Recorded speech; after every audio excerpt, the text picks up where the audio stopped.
You're.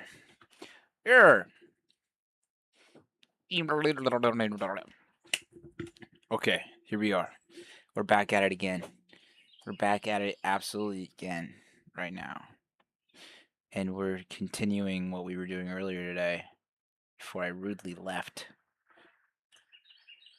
Before I rudely abandoned you, we were perfecting our mastering chain. And we were learning about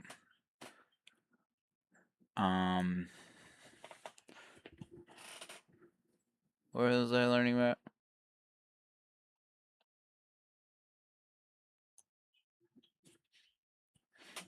Let's see how my audio levels are.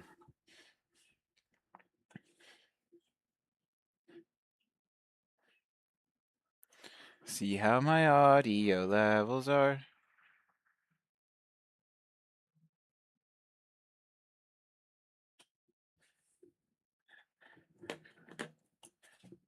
How to master audio.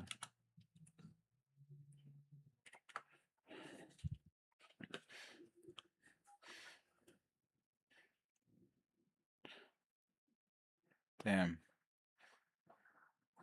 This is the Mastering music isn't as This is the only one I'm gonna need, guys.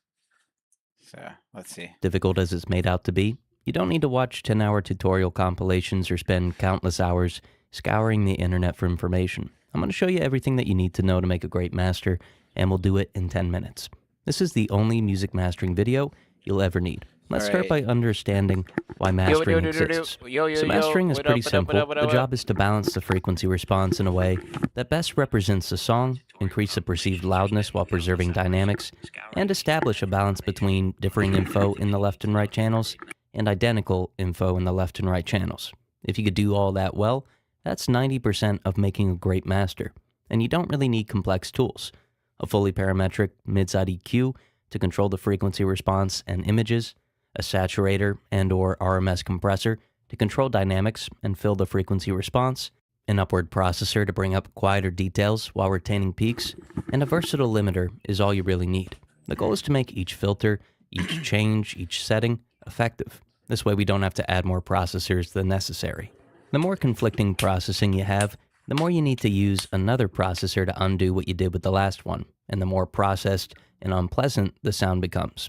So let's talk about creating a chain. The chain we're creating is simple, with each plugin doing its part well. First is an EQ to balance. I find that A being in the mastering process is one of the most obvious when it comes to like bypass checking, because when you're going through the whole process of putting all your stuff on, when you hit A B on that stuff, it really gets like brutal.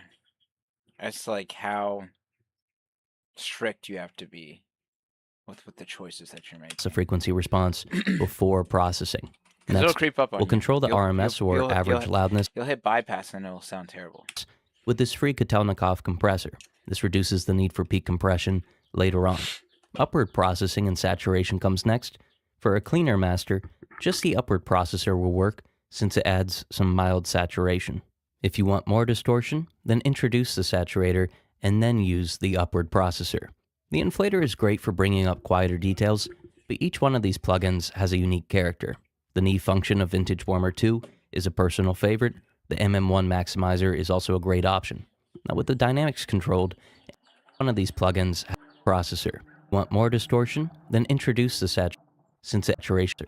This will control is an EQ to balance the frequency response before processing. Next, we'll control the RMS or average loudness with this free Kotelnikov compressor. This reduces the need for peak compression later on. Upward processing and saturation comes next. For a cleaner master, just the upward processor will work since it adds... This is the loudest car alive. Holy shit. Some mild saturation. That's terrible. If you want more distortion, then introduce the saturator. Wait, listen to this.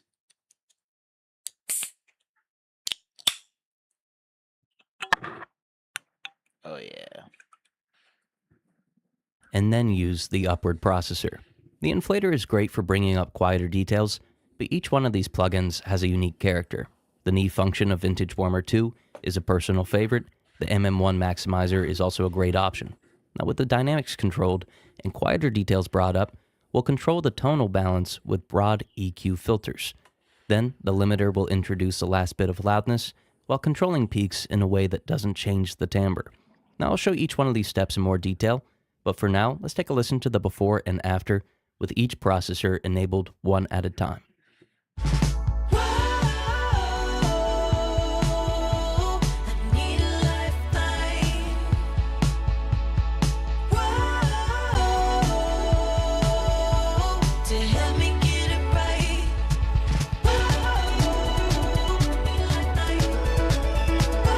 For the first insert, we're going to balance with EQ. So before we introduce any processing that could amplify more of something that we don't want, let's balance the frequency response. When mastering, a linear phase EQ is a good idea. If kept to a low latency setting, the pre-ringing distortion is very minimal and affects transients less than a zero latency EQ. With it, attenuate the side image lows with a high pass filter. Since we're using linear phase, we could use a 18 dB or 24 dB per octave filter without messing up the phase rotation. Now, I recommend increasing this filter to somewhere between the fundamental range and the second order harmonic range. This will make everything below that filter identical in the left and the right channels. A small dip in the low mids, around 250 Hz, will reduce masking to higher frequencies and reduce any muddiness present in the mix. Then, I'll find some resonances in the high mids. The vocals, nasal resonances, and other instruments will typically make this area too busy, so a small dip helps. Now, of course, this will vary between songs. 150 Hz will reduce masking to higher frequency. dB or 24 dB per octave filter is a good idea if kept to a low latency. For the first insert, we're going to balance with EQ. So before we introduce any processing that could amplify more of something that we don't want, let's balance the frequency response. When mastering, a linear phase EQ is a good idea. If kept to a low latency setting, the pre-ringing distortion is very minimal and affects transients less than a zero latency EQ. With it, attenuate the side image lows with a high pass filter. Since we're using linear phase, we could use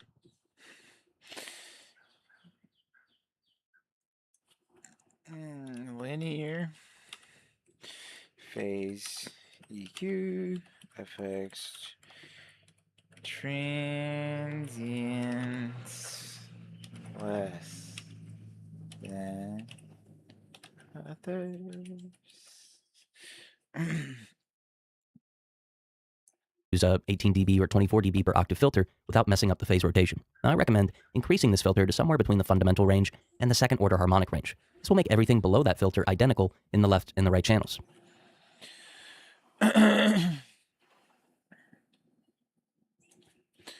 What is fundamental range and second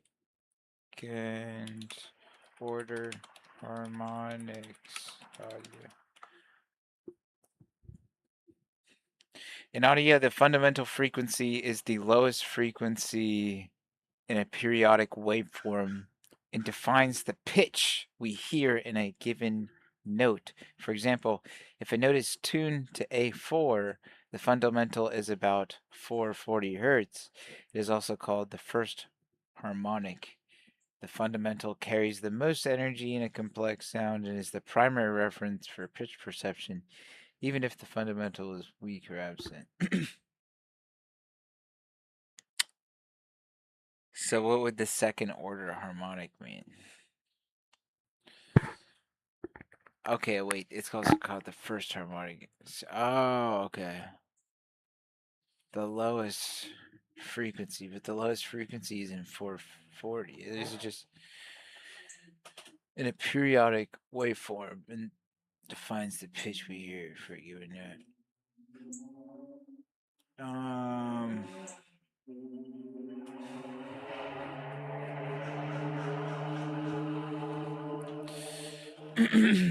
Harmonics are higher frequency components that occur at integer multiples of the fundamental. Yes, that's math. This is just frequency stuff. Okay, yes, okay. So this is saying like 1, 2, 3 multiples 1, 2, 3, 4, 5, 6, 7, 8, 9, 10, 11, blah blah blah. The second order harmonic is exactly twice the fundamental frequency. For example, if the fundamental is okay, so it's just saying if F equals X, then the second order harmonic is just 2X.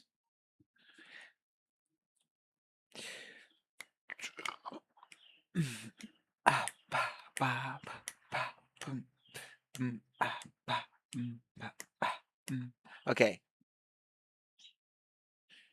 The fundamentals of the pitch, harmonics refine it. The relative strength of harmonics gives each sound its unique character. Okay.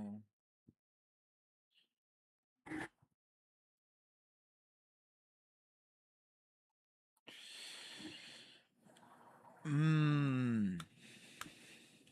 Okay. That's important. I think that's important.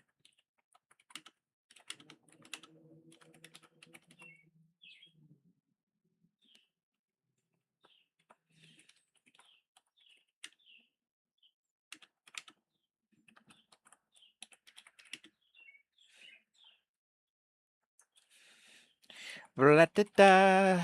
That's so important. Such an important point right here.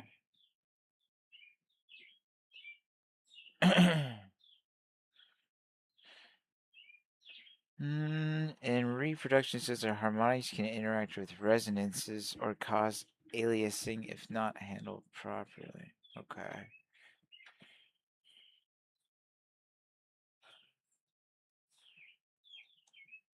So the second, so he's just talking about in terms of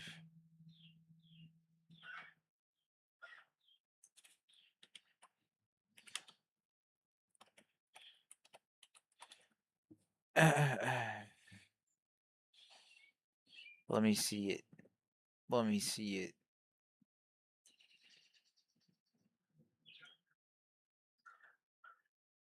Is it cut up like this? No.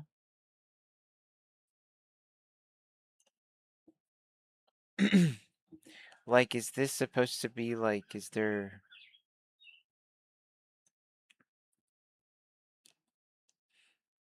supposed to be a first, second, third, fourth order harmonics, like in relation to the EQ, or is it just talking about whatever note you're resonant for the harmonics?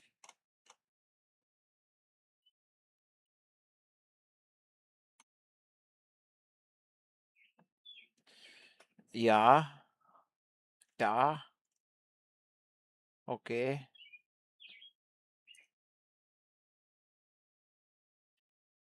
Superposition of two or more frequencies yields a complex wave with a fundamental frequency. What?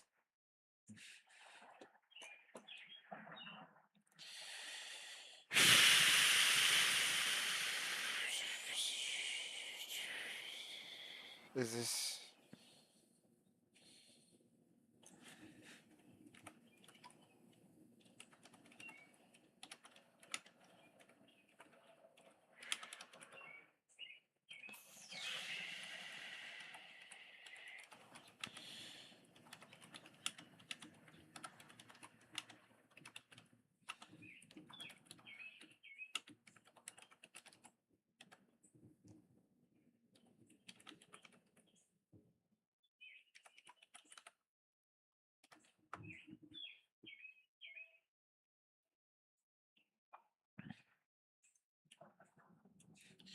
When two or more waves of a different frequency are superimposed, their displacements at any point in space and time add together according to the principles of superposition.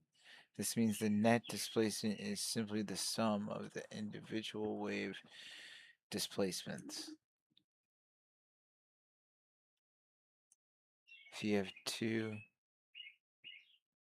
so it's just saying that no matter where the nodes are, huh?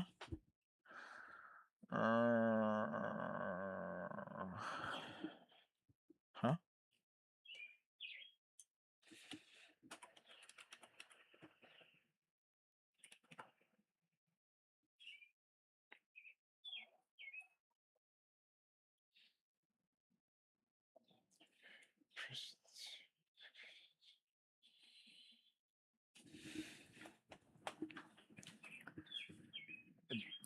When two or more waves of different frequencies are present at the same location, superposition applies. The total displacement at any point is the algebraic sum of the displacements from each individual wave. This means the waves pass through each other without altering one another, but their combined effect can produce a complex wave. Constructive interference occurs when wave crests or troughs align. Troughs? Crests or troughs align?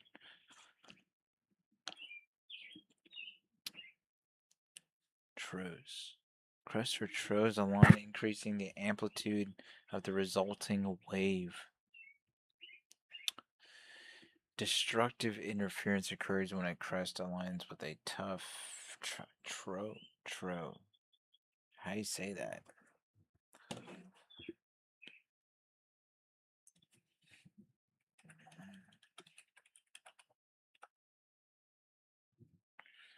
Long, narrow, and how do you say it? Trough. Trough. Trough. Trough. Okay. A long, narrow, open container for animals to eat out of. A long, how. So just a thing like that.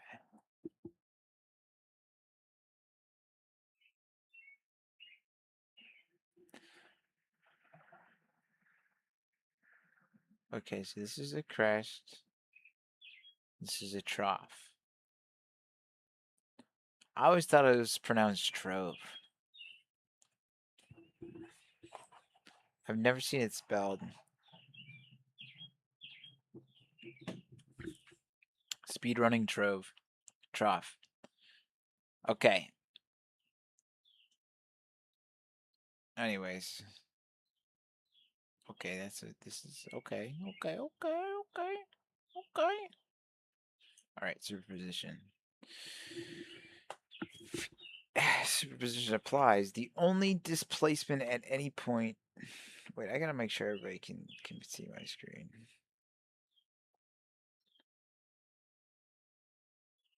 There we go. That shit's trippy as hell.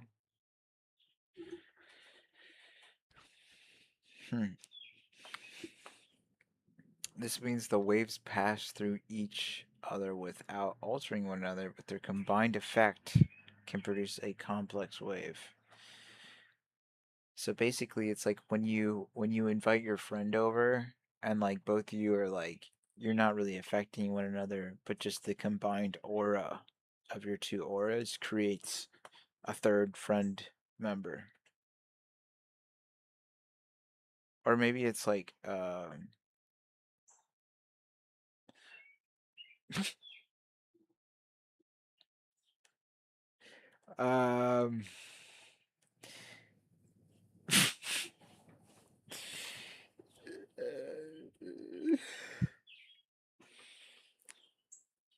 oh, it's like when you hang out with your friend and like you guys make nachos.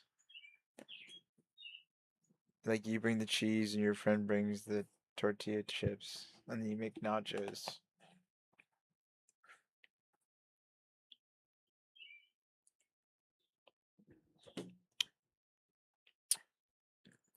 Is that what's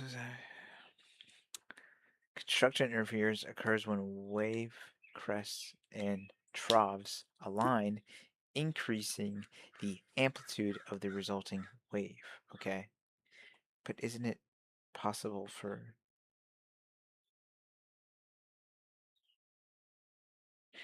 occurs when a crest aligns with a trough, reducing or even canceling the amplitude?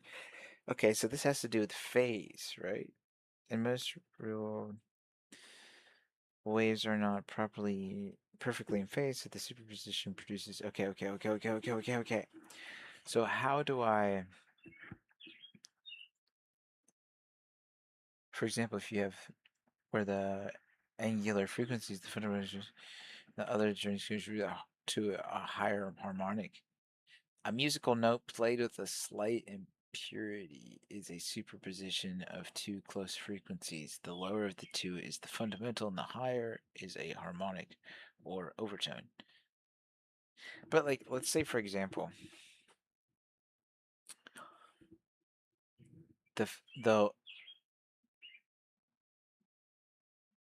frequency, the fundamental frequency is one.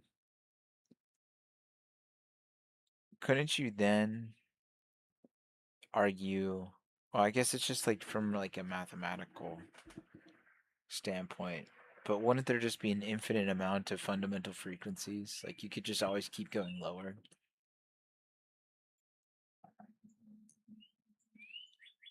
Superposition is the rule for adding waves. Displacements add, not the waves themselves. So is it uniquely its own wave, or is it just canceling out? Superposition in waves, does that mean that the adding or canceling itself is a wave, or does it create a unique,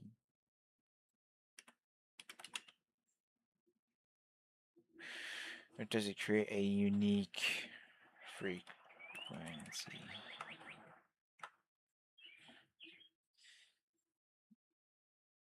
Is some it's adding, canceling.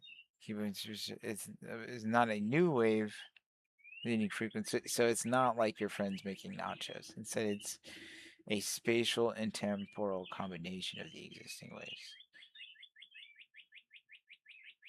So it's basically when you and your friends hang out with each other, you guys make certain qualities of each other more like you do more like if your friend likes to eat nachos and you kind of like eating nachos, when you're hanging out with your friend you're going to eat more nachos and they might also eat more nachos. But if you're like, oh, I don't really like eating nachos, and your friend's like, oh, so I don't like really eat nachos, then you're super not going to eat nachos, I think. Maybe. I don't know, dude. Okay, but keeping the same wavelength and frequency as the original one. Okay, so the amplitude is just how strong it is at any given moment. How strong that crest or that trough is. Canceling happens when a crest meets a trough, reducing or eliminating the amplitude at that point, but again without changing the original frequencies.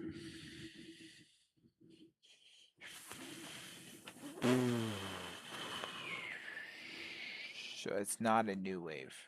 It's not a new wave, it's just a superposition. It's about adding or using.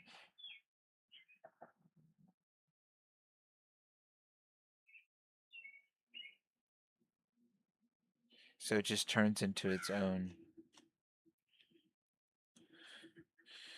So would I want to harmonize with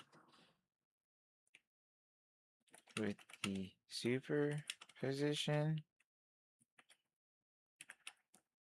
or with the funda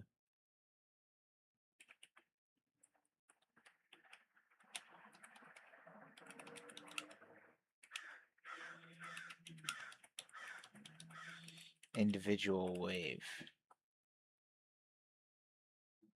In wave physics, harmonizing will usually means aligning waves so that their interference produces stable desired patterns, such as pure tone sound or a clear standing wave in a string. Fundamental frequency is the lowest natural frequency in a system. It sets the base pitch or oscillation rate. If you want a pure, unmodulated tone, you should align all contributed waves to the same fundamental frequency. Superposition is the general principle that when two or more waves overlap, the resulting displacement is the sum of the individual displacements. This can produce constructive or destructive interference. Standing waves, impute frequencies, pulsing amplitudes. If you want to harmonize in the sense of creating a stable, clear sound or pattern, you should match the fundamental frequency of all waves so they reinforce each other at that base frequency. Use superposition to combine them, but control their phase relationships so that destructive interference doesn't cancel the desired frequency. So, does superposition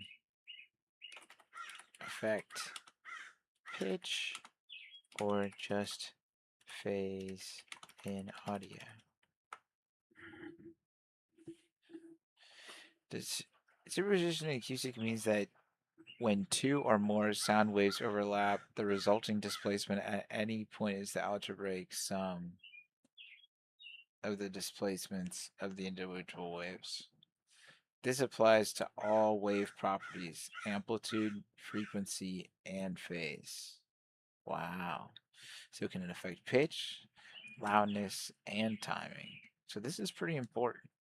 So this is essentially the relationship that all these frequencies are having with each other and what that's creating with phase, with pitch, with loudness, and with timing. Interesting. If the overlapping waves have the same frequency, superposition will not change the pitch itself.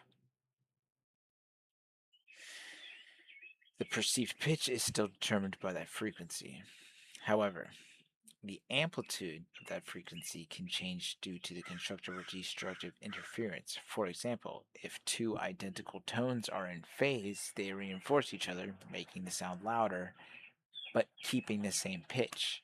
If they're out of phase, they can cancel, reducing the loudness or even creating silence at certain points. This is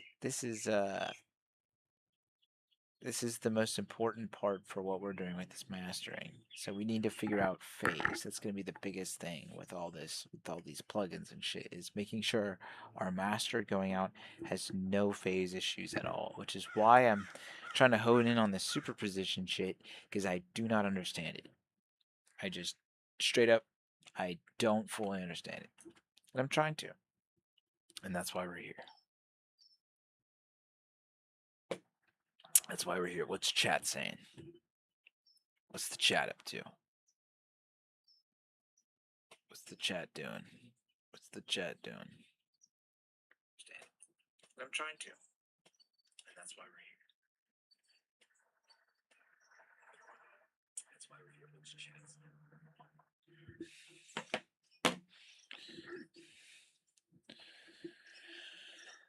Hmm.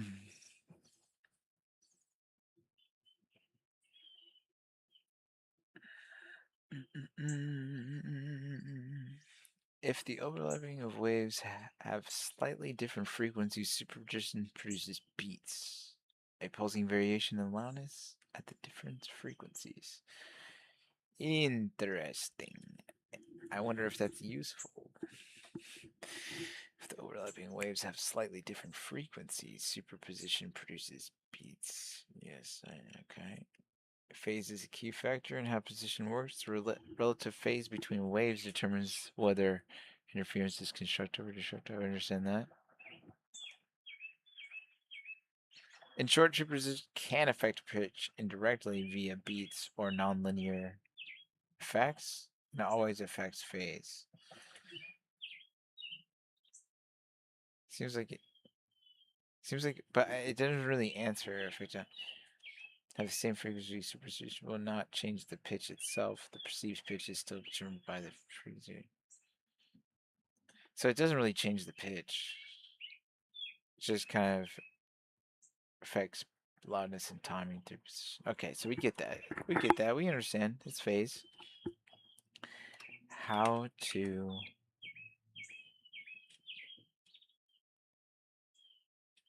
make sure my master is in phase properly.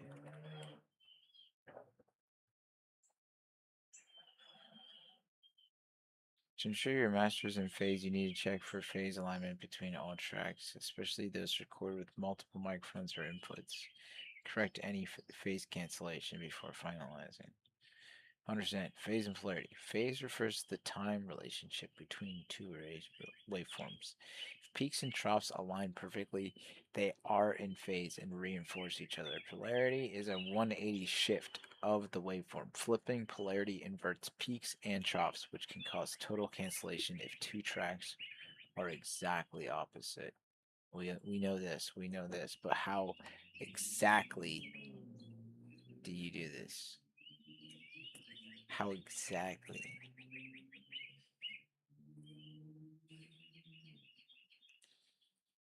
Microdrone, listen to mono, collapse, use a phase meter. That's what we want. That's what we want.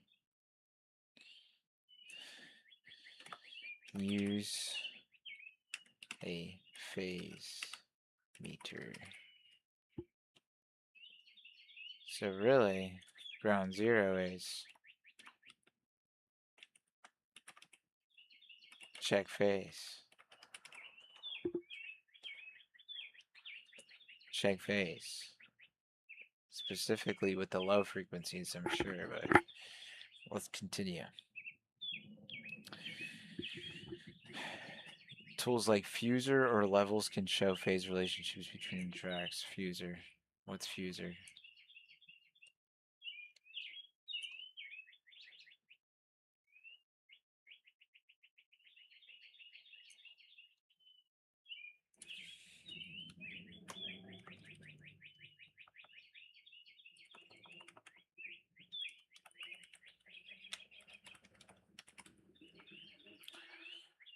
Um, Fuser and levels.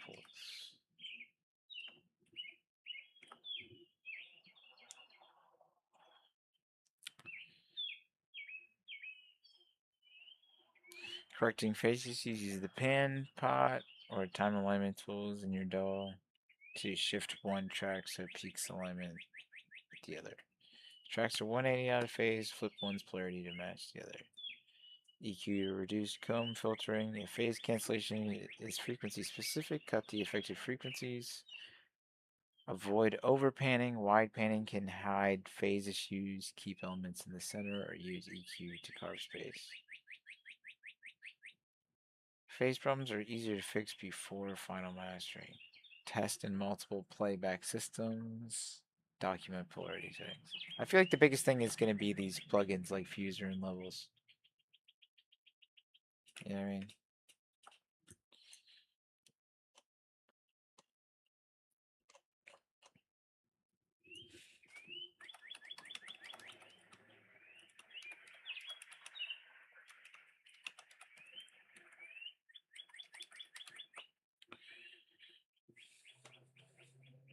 How much is this? Please don't be alive. Please don't be alive. Please don't.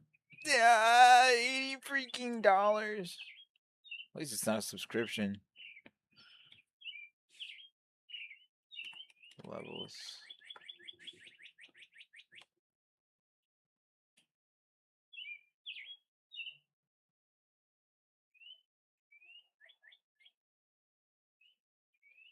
They're both $80. Is there any free ones?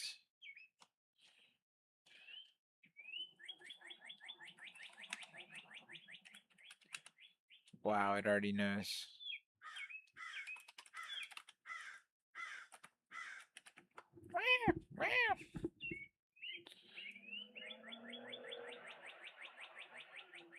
Copilot, tell me.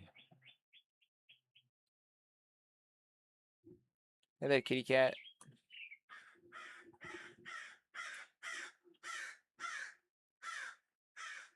There's the crow.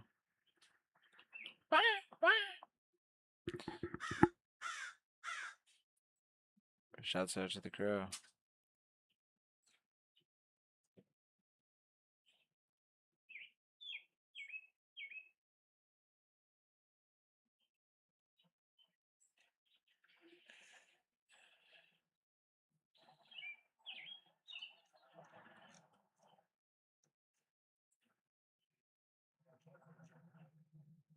Okay.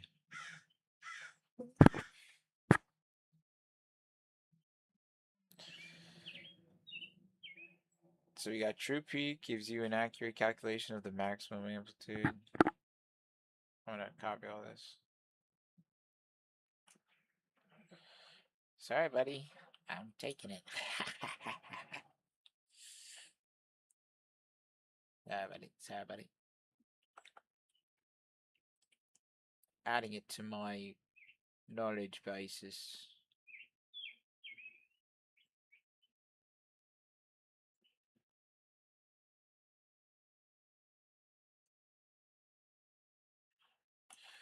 Do do do do do do do do do do do do do do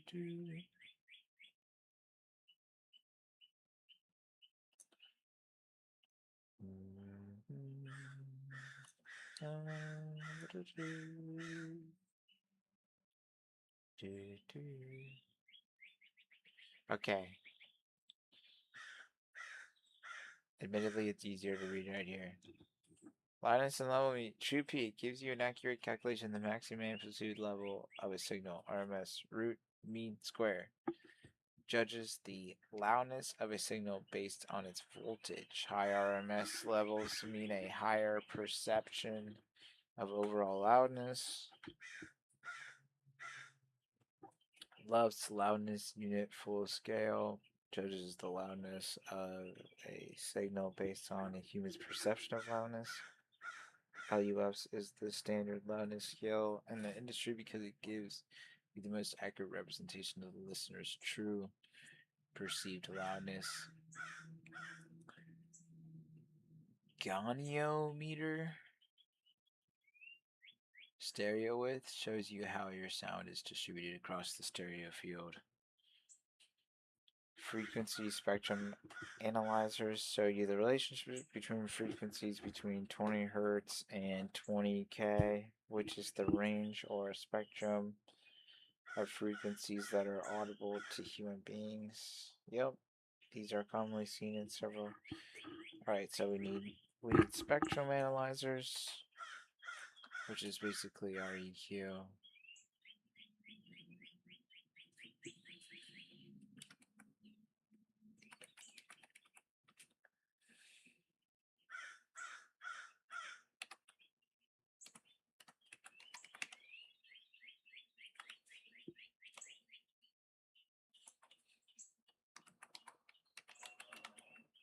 Okay.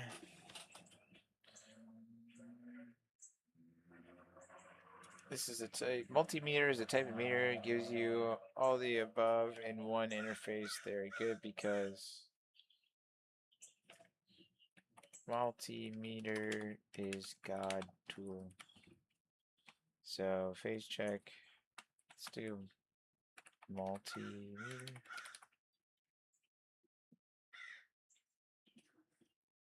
Okay.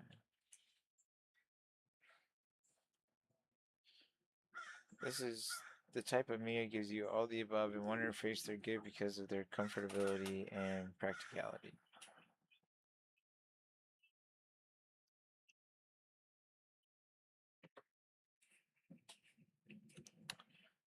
Comfortability and practicality. Okay, so what's a good multimeter?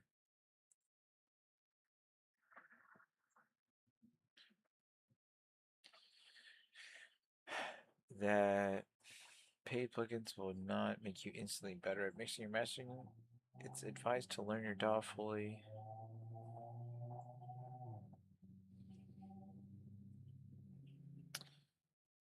You lean.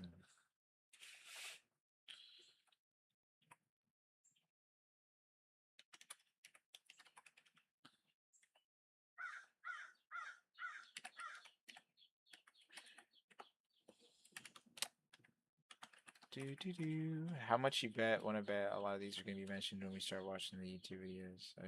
I feel probably like, dude, we haven't even really gotten in deep into that one video that we were watching before, anyways.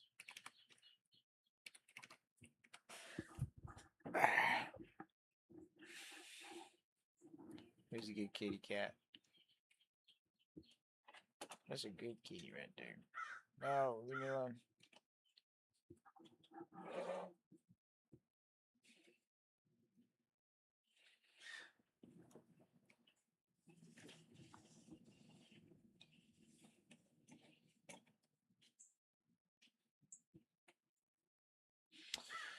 Okay.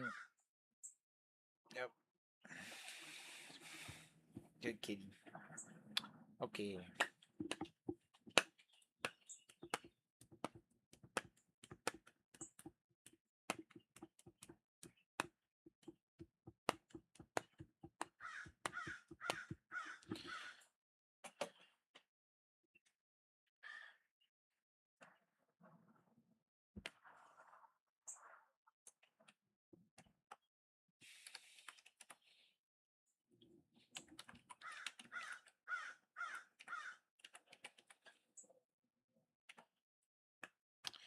Okay, so Uline loudness is a meter, is a free, fully featured loudness meter that you can use to monitor the loudness of your signal.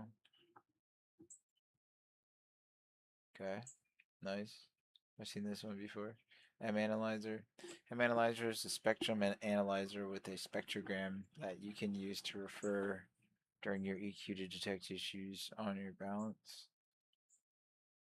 Okay, beautiful.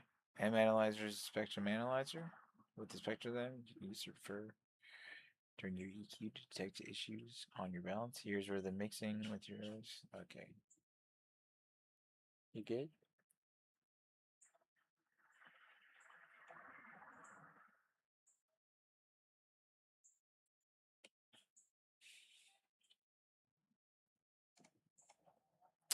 Flux Stereo Tool features everything you need to enhance the stereo image of your music. This plugin lets you manipulate each side's volume levels to match them, flip the phase. You know, this website might have every single thing that we need to make the perfect plugin.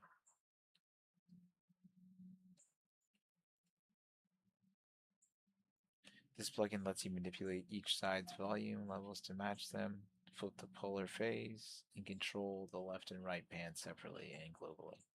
Oh, wow.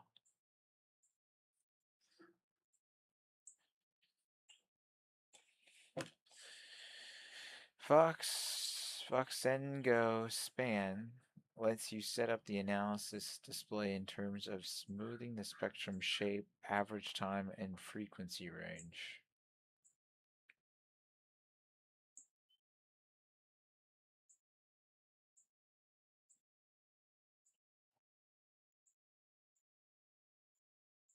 And aren't we thankful for that?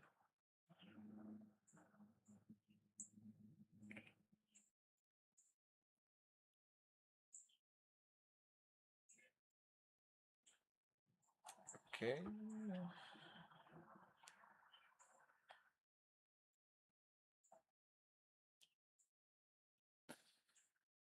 Okay. Let's go.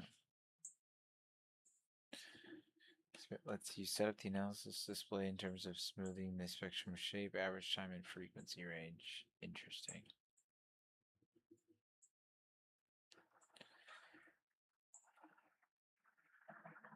Correlometer is a multiband phase correlation meter and a fantastic way to detect problems your ears cannot usually hear. Okay, that's what we were looking for. Vox Ango Correlometer.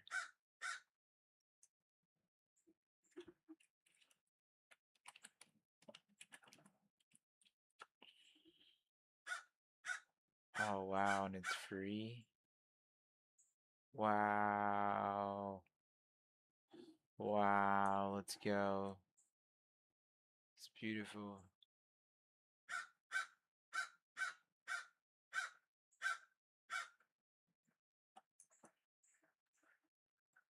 What a beautiful thing that is.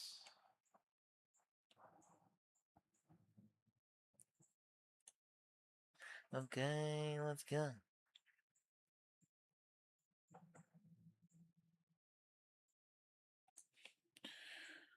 Okay.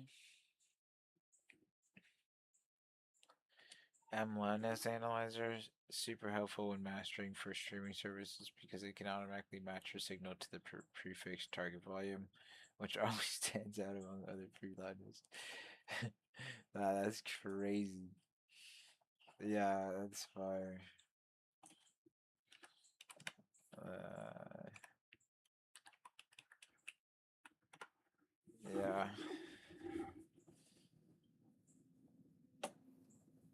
that's so cool, dude.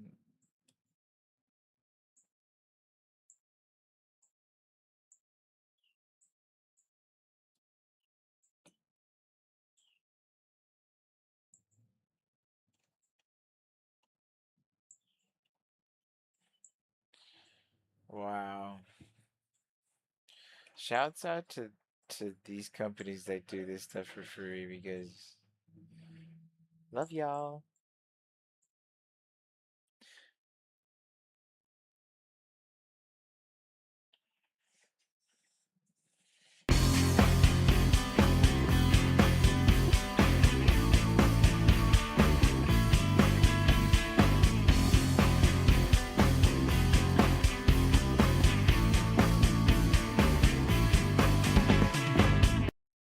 Okay, it's pretty good.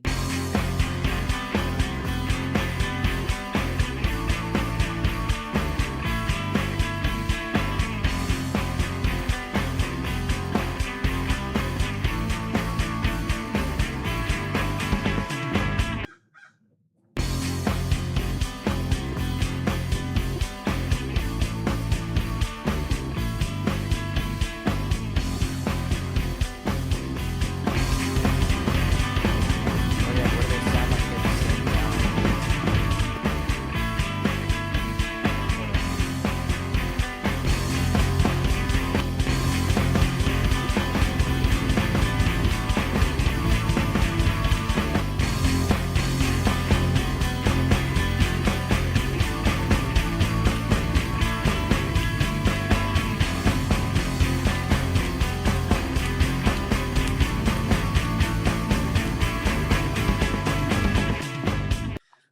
It's really good.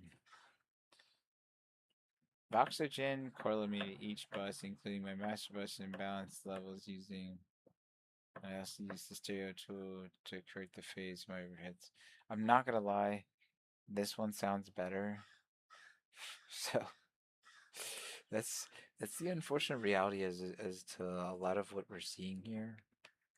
Sometimes it'd be like, yeah, and then there's this plugin and it really like fixes everything. And then you use it and it just doesn't sound good anymore.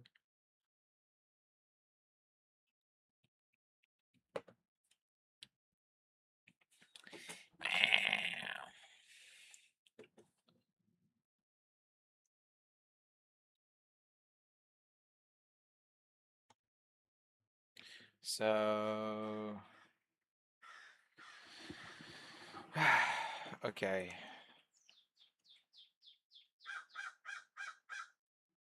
So we're using our multimeter in the beginning of our chain. What's a good free multimeter?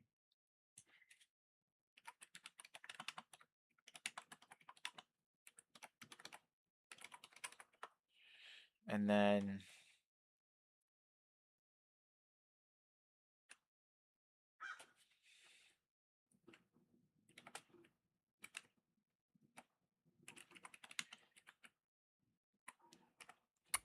loudness analyzer.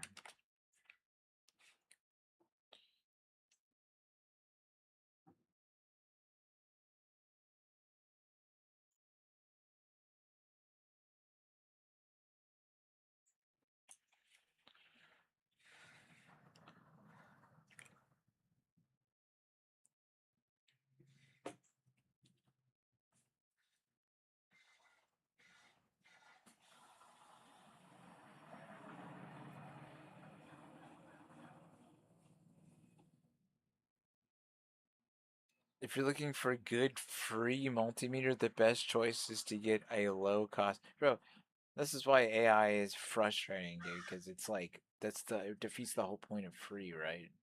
Low cost. Many free options are actually cheap, budget-friendly models that still deliver reliable performance for basic. Oh, what? It's just thinking I'm doing electrical stuff.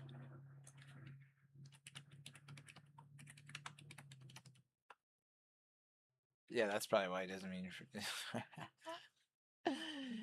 Ah. I'm so AI brained, bro. I'm so AI brained.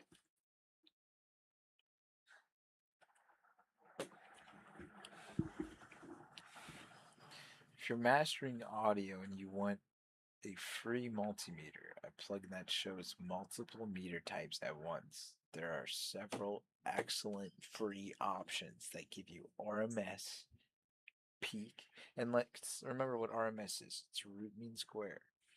Gives you RMS, peak, VU, which I don't know what VU is. What the fuck is VU?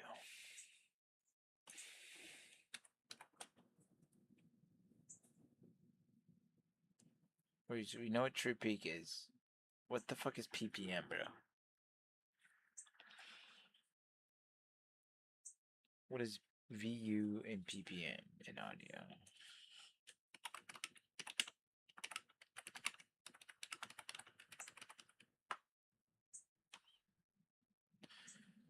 In audio engineering, VU and PPM are two different types of level meters, each designed to display different aspects of a signal's level.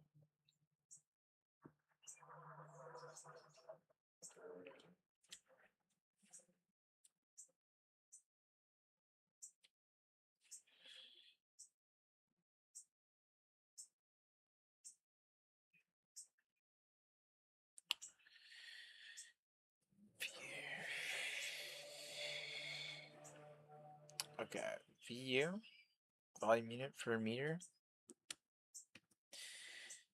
measures the average RMS level of an audio signal at a time. Okay.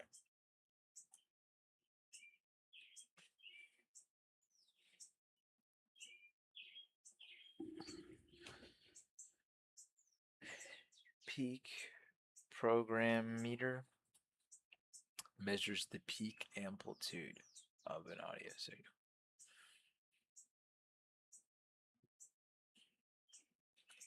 PPM.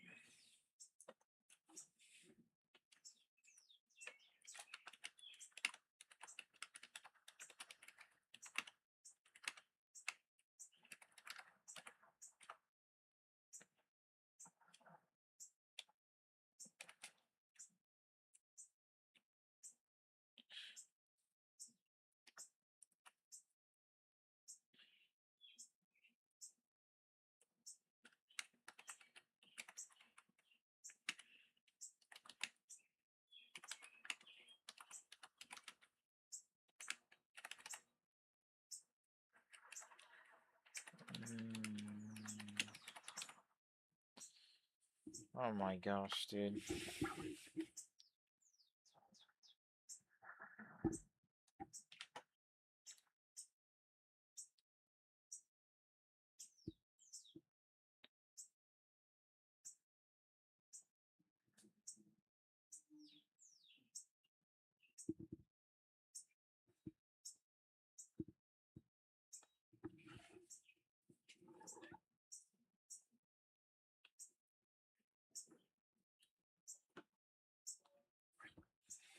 Kitty, kitty. Come here, Nacho. Kitty, kitty. What?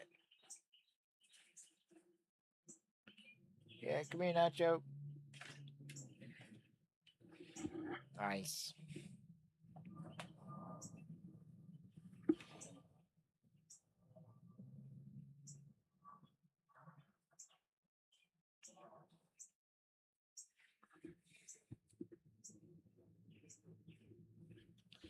Where'd you get, kitty?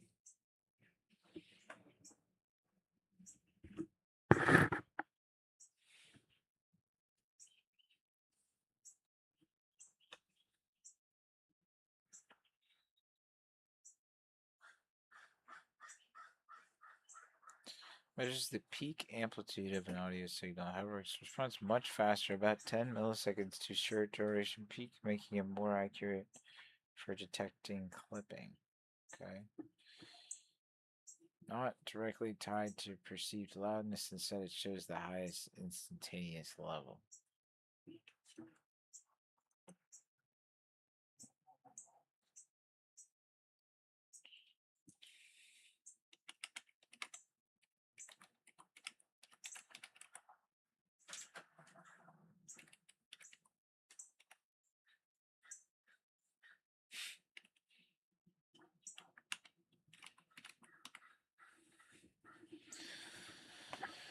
Okay.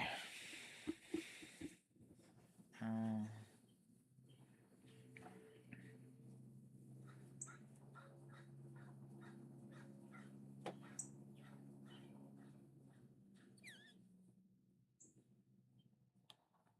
Key differences: view, average level, RMS, bass, slow, ballistics, good for loudness perception.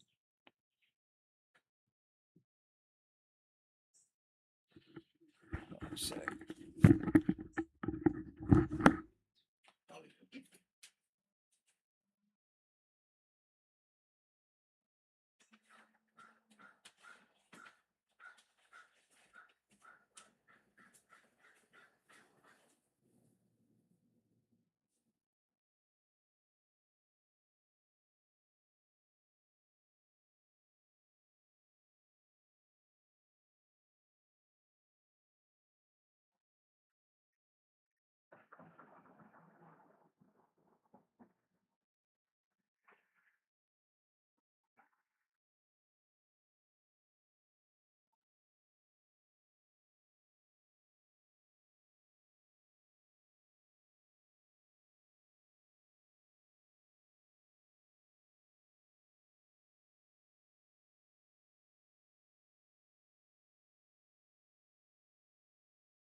Alright.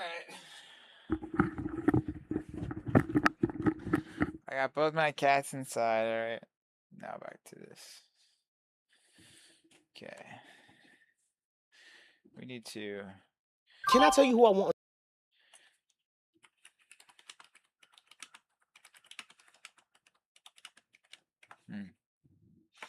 I need to feel like a wizard in my study.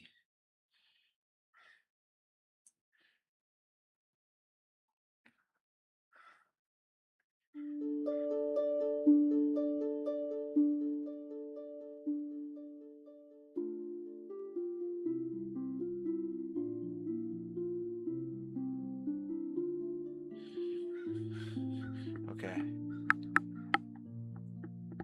That's better.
So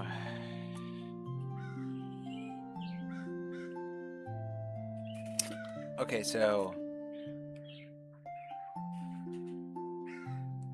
what the fuck's crest factor, dude?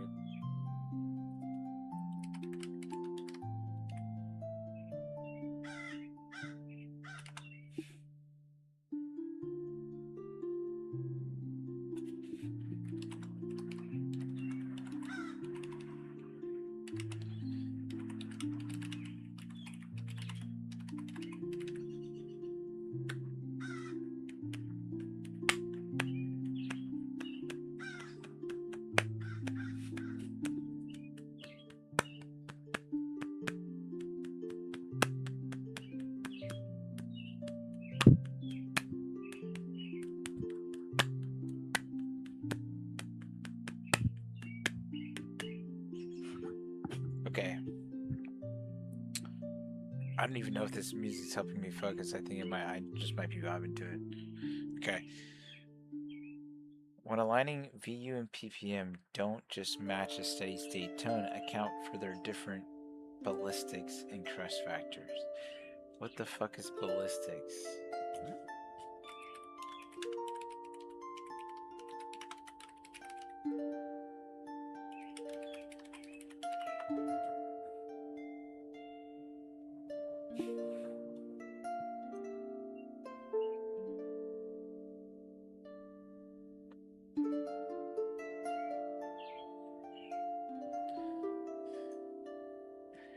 Then what did it say?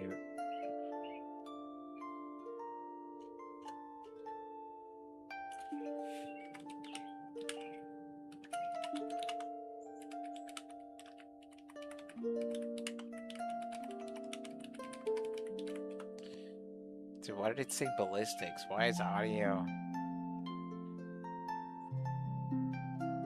What the fuck, bro?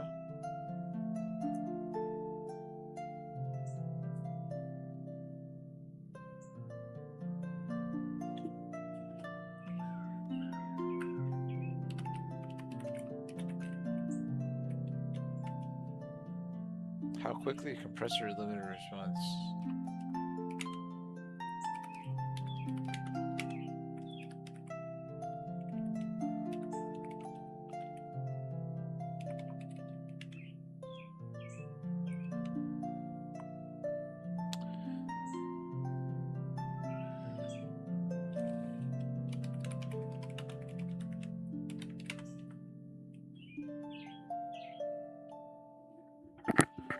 Okay, okay.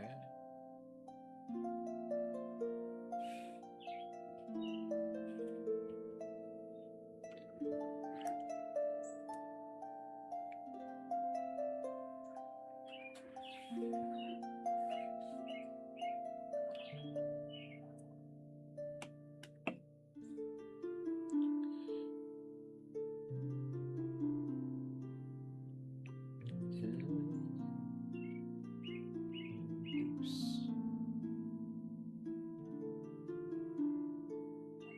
Ew.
Sidechain high pass filter on base.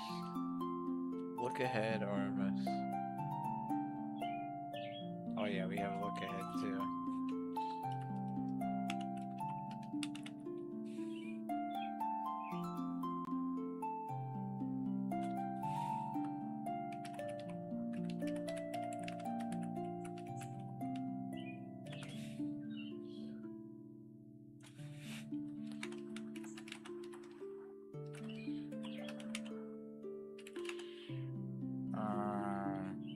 How to use look ahead in sidechaining and mastering. Oh yeah.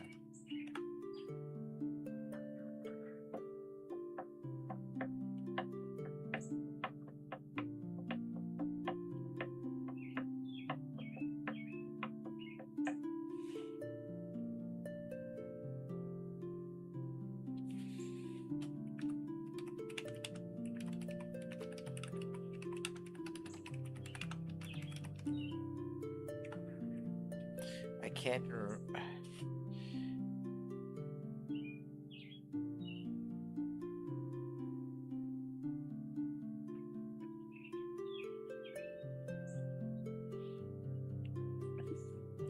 But are they just doing this side chaining in the mix? Like, how do you side chain in the master? That doesn't make any sense to me.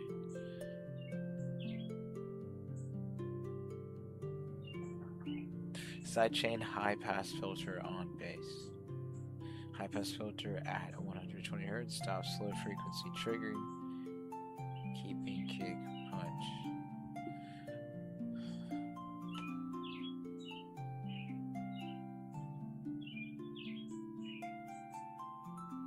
What's this symbol?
A millionth of a second. Wow. That's super fucking fast.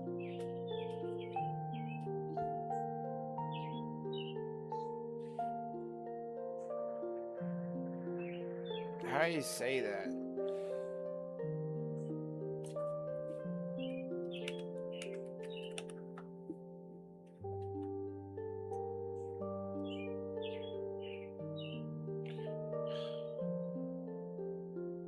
What? Oh, I know how to say microsecond.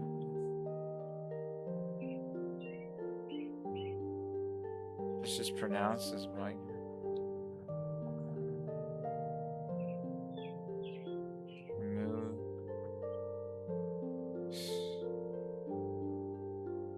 Moose. So it'd be moose.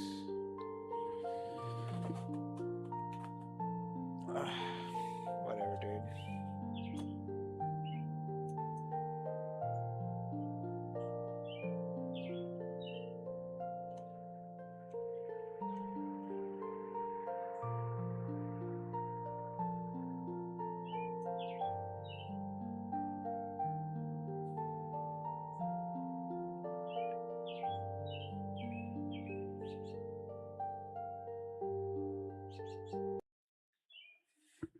A small dip in the low mids, around 250 Hz, will reduce masking to higher frequencies and reduce any muddiness present in the mix. Then, I'll find some resonances in the high mids. The vocals, nasal resonances, and other instruments will typically make this area too busy, so a small dip helps. Now, of course, this will vary between songs, but these filters are almost always useful when balancing a track before subsequent processors. Next up, we have RMS compression.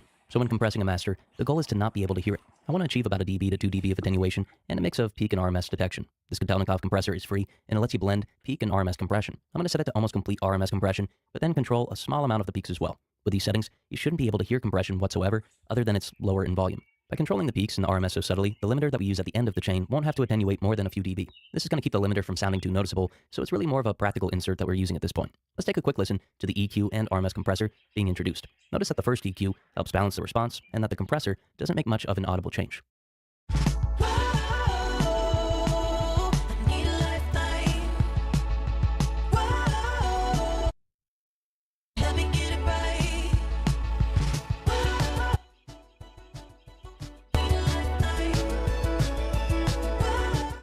Next up, let's introduce some upward processing.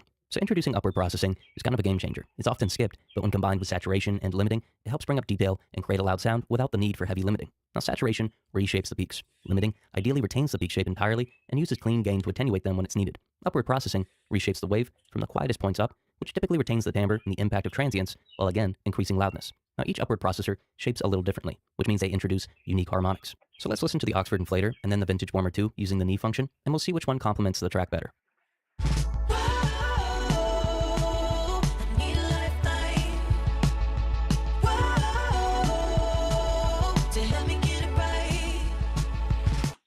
I feel like I need to turn and make it so it's not 1.5 so I hear it properly.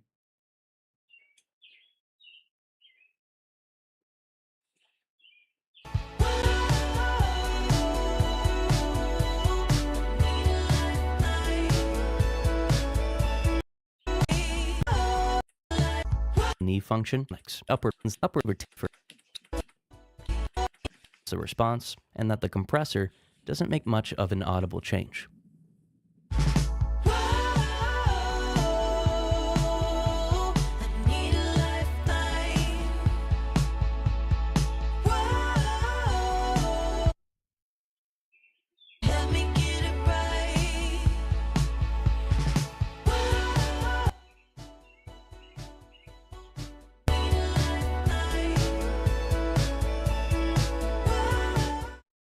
Next up, let's introduce some upward processing. I don't like that So introducing snare. upward processing is kind of a game changer. It's often skipped, but when combined with saturation and limiting, it helps bring up detail and create a loud sound without the need for heavy limiting. Now, saturation reshapes the peaks. Limiting ideally retains the peak shape entirely and uses clean gain to attenuate them when it's needed. Upward processing reshapes the wave from the quietest points up, which typically retains the timbre and the impact of transients, while again increasing loudness. Now, each upward processor shapes a little differently, which means they introduce unique harmonics. So let's listen to the Oxford Inflator and then the Vintage Warmer 2 using the knee function, and we'll see which one complements the track better.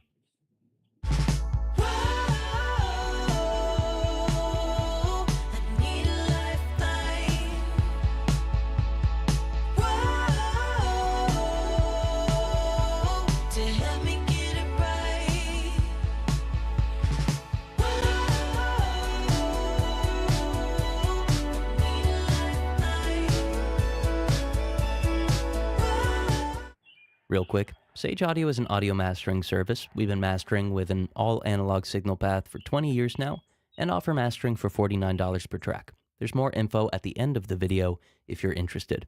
Next up, let's introduce our tone shaping EQ.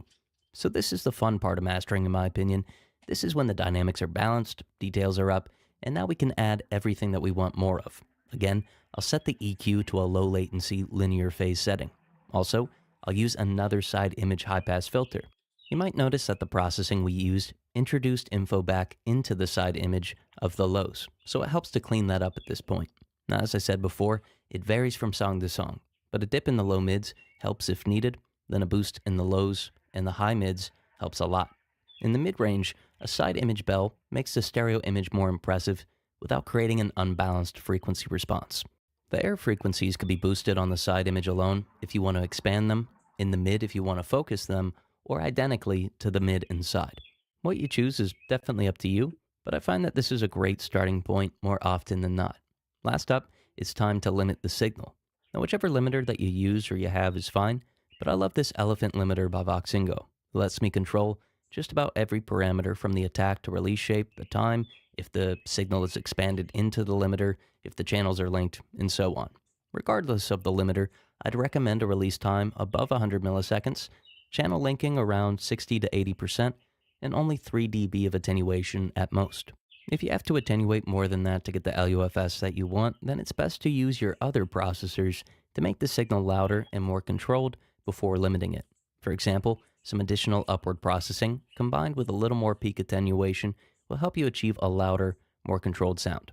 Measure the loudness with an LUFS meter, but most importantly, reassess the sound. Does it still sound the way that you want it to when all of the quieter details are pushed forward with the limiter? If not, check the tone shaping EQ. This is where you can easily reshape the sound and adjust the balance. So let's listen to this last EQ and the limiter being introduced.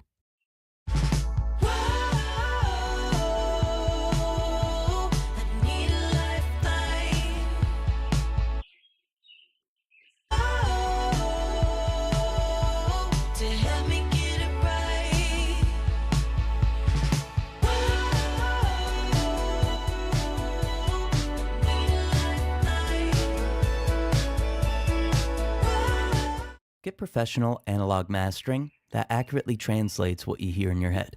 Seriously though, when people work with us, they get results. That's why major industry professionals like Keith Urban's producer Aaron Schurz works with us, Grammy award-winning AJ Castillo, Billboard #1 charted artist Megan Lindsay, Grammy award-winning artist Tulis, The Voice singer Cody Ballou, Grammy-nominated producer Tyler Kane, Warner Music artist Ricky Young, and the list goes on.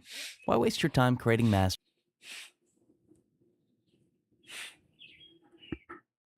I hope you get hella sales, bro.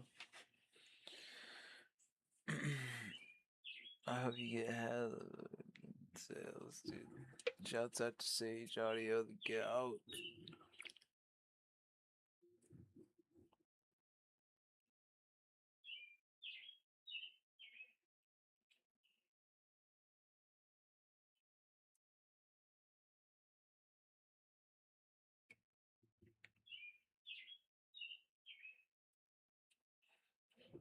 In this video, I'm going to give you an extremely simple mastering chain that works every time without failure. If you're newer to learning mastering and you're looking for something that's efficient and easy to work with, then these 3 plugins, one of which definitely comes with your DAW, are all you really need to get a high quality professional master. Of course, there is a lot more you could do, and this is just a starting point, but if you steal this exact chain, it's going to work in any situation. The first plugin in your chain is your equalizer. And for this, I'm just going to use the stock Logic EQ. Now you can obviously get pretty fancy with analog equalizers and even in the box, different models of analog plugins. But what we're going to do here is just use our channel EQ, because the most important thing when it comes to mastering and your use of equalization isn't the tool that you're using itself. That might give you an extra few percentage points, but the vast majority is how you think about EQ and what your actual strategy is behind using it. And this goes for all plugins, but especially with EQ, you want to think about what you're actually going to do before you do it. You want to have clarity on why you're doing the moves that you're doing rather than just grabbing some bands and playing around. Now, the first way you do that is just by solving problems. Identify problems with the mix, listen to it several times before you do anything. Compare it to your references, listen on multiple monitor or headphone setups if that helps you, and make sure you actually know what problem you're trying to solve and how you're going to go about solving it before you even reach for the equalizer. So let's have a listen. This track is by an artist called Faith Marie. Go and check her out.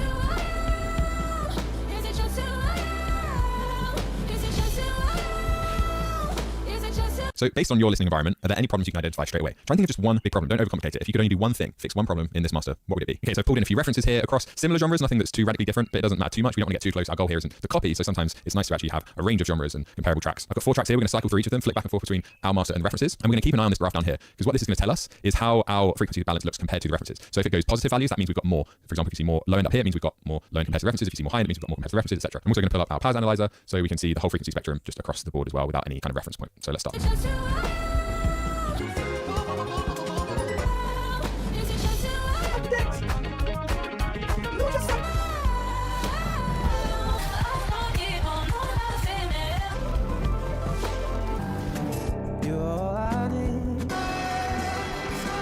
Okay, what did you hear? Any noticeable differences before you rely on your eyes? Can you actually hear any differences? If not, go back, have a listen again. What did you see? Did you notice any trends here in this visualizer? If not, go back, watch it again. And then also here, you could see the orange line is kind of where we got to with the reference, and then you could see the yellow line in comparison. Again, if you're not sure, go back and watch that section again. So there's one very clear trend, and it's in the low end. So I'm going to play this very quickly one more time so you can see it.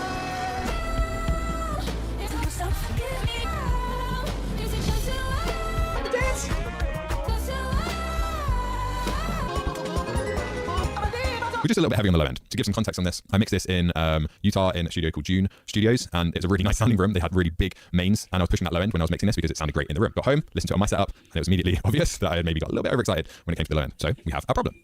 Reduce the low end. What are we going to do now? We're going to fix it. How are we going to fix it? We can start to think about what that could actually look like. What kind of frequencies are we going to be targeting? Well, we could look at our analyzers again, but we know it's probably going to be below 100. At least we've got a rough starting point. Maybe it's more in kind of the sub bass, around 30, 40, maybe it's a little bit higher. We don't need to know exactly where, we just need to know a rough starting place. It's not going to be 500 hertz, for example. And then in terms of what specific type of EQ we're going to use to fix that, is it going to be a bell or is it going to be a low shelf? Generally with low end issues, we're going to be using shelving, maybe even some filtering, but that's generally a bit more aggressive. We need to be aware of any phase issues that causes. Probably going to be using a shelf. And we've got a pretty good starting point there. We know that it's going to be under 100 hertz. We know we can use a shelf. That gives us enough to know that we're going into this with intentionality. We're not just playing around and seeing what happens. So let's give it a go. We could even kind of guess, and I like even typing stuff in because it forces you to think about it. You can't just move things around. You have to actually think, okay, what if I do maybe like 2 dB below 100 hertz?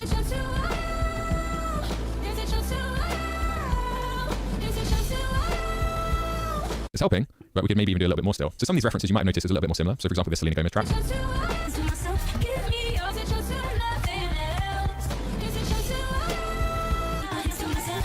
It's a pop track and we're still a good couple of dBs above. So we might even want to get more aggressive. And this is where we can use a combination of our ears, especially if we're talking about super low end, unless you've got a really nice monitoring setup with subs or big monitor speakers. Headphones are also going to be helpful to actually hear that low end. But especially in the low end, that's where I find leaning on visualizers a little bit more is fine because it's a lot harder to actually hear what's going on down there. You can also do little tricks like this, like actually just solo the low end.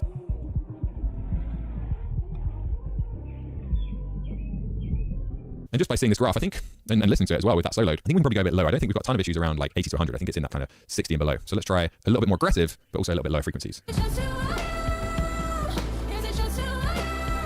Just tightens everything up as well.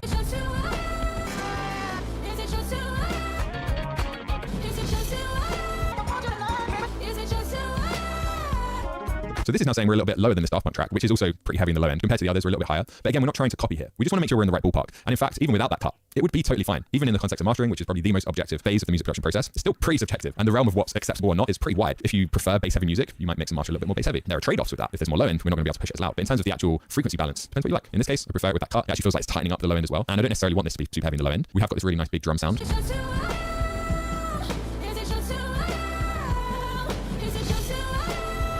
I want those big drum hits to be impactful, but this isn't a dance track, so I don't want it to be super low and heavy. So I'm happy with that. We can continue here and try to identify if there are any other issues, but just for the sake of brevity, we'll leave it there as that one example, and we're going to move on to the next plugin in our chain. The obvious next thing would be a compressor. If you think about the old days, I guess you could say, where mastering was all being done via outboard equipment, it would be pretty common for a mastering house to have a couple of really nice EQs, a couple of really nice compressors. However, with a lot of modern music, I don't find that I use compression in every single master. The thing to realize is that in some situations, compression can actually increase the amount of dynamic range. On a macro level, it's going to be bringing things more in line. It's turning down the loud parts, leaving the quiet parts on process so that everything's more consistent. But on a micro level, if you think about using a slow attack time, and then as we bring down our threshold, we can start to see that we are grabbing this transient with a slow attack, but not that much. For the most part, it's getting through unprocessed, and then we're clamping down quite hard on this sustain.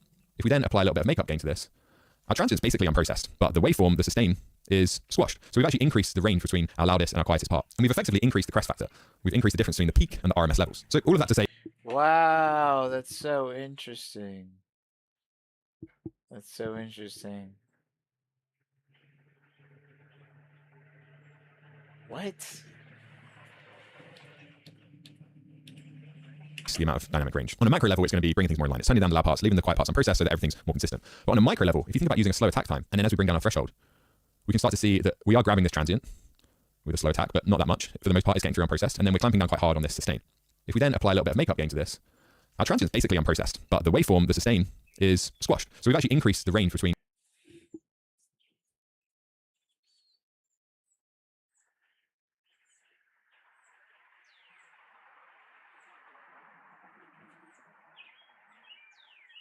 Wait, this just doesn't make sense to me still. He just pulled down the volume, right? Or the threshold.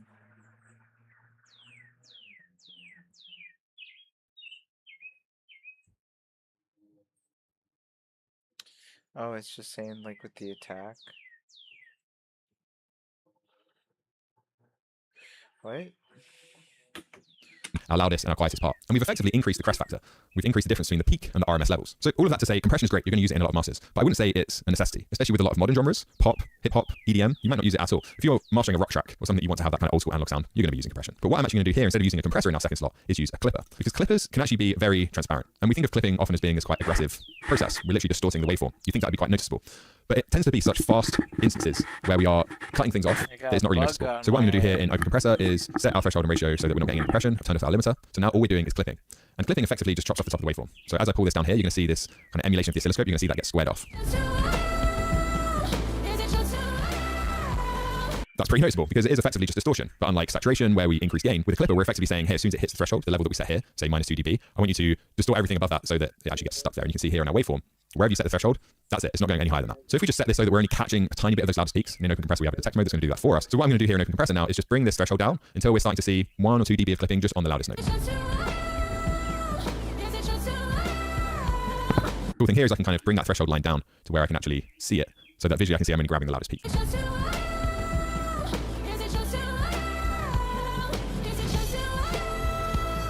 So that's about a decibel. This is before. This is after.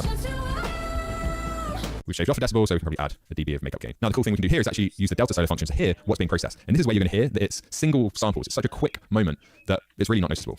You can literally hear that it's just single samples. So we're really not taking that much away, but we freed up a whole decibel of headroom. We could probably be even more aggressive.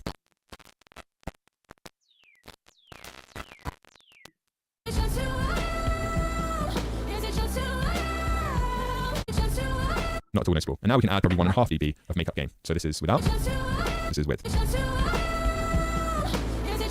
So a lot of the time in mastering, we're thinking about headroom. We're thinking about chopping off 1, 2, 3 dBs here and there so that we can bring the whole track up by 1, 2, or 3 dBs. Dude, this is freaking me out. I just felt like a fucking ant or something in my hair.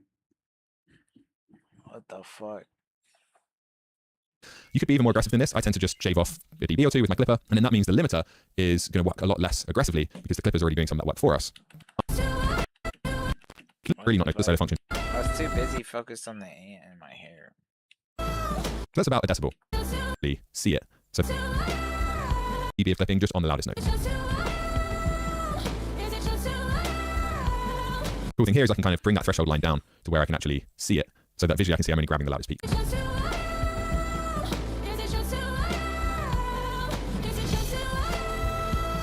that's about a decibel. This is before. This is after. We've shaved off a decibel, so we can probably add a dB of makeup gain. Now, the cool thing we can do here is actually use the delta silo function to hear what's being processed. And this is where you're going to hear that it's single samples. It's such a quick moment that it's really not noticeable. You can literally hear that it's just single samples. So we're really not taking that much away, but we freed up a whole decibel of headroom. We could probably be even more aggressive.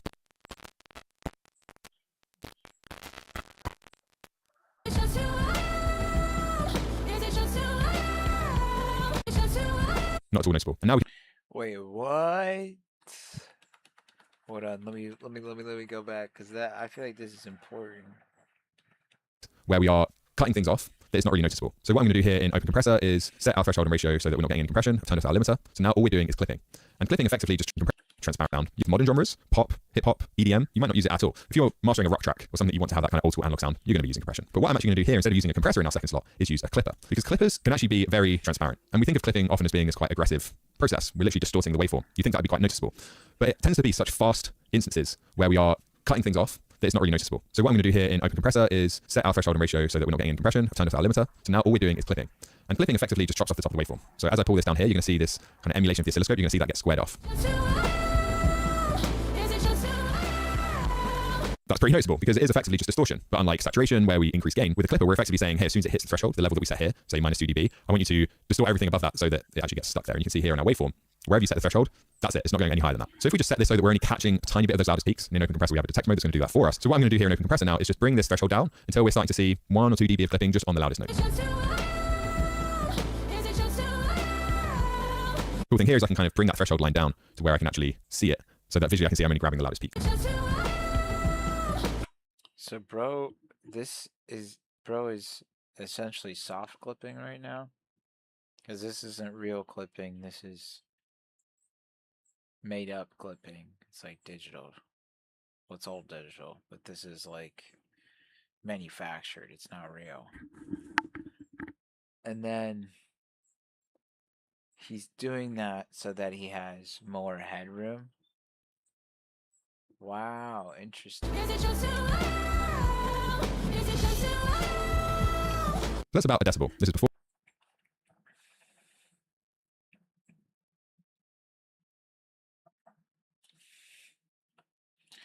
Soft clip for more headroom.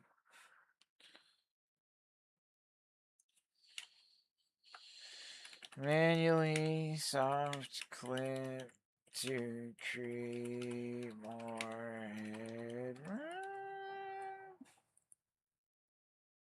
Yeah, brick wall.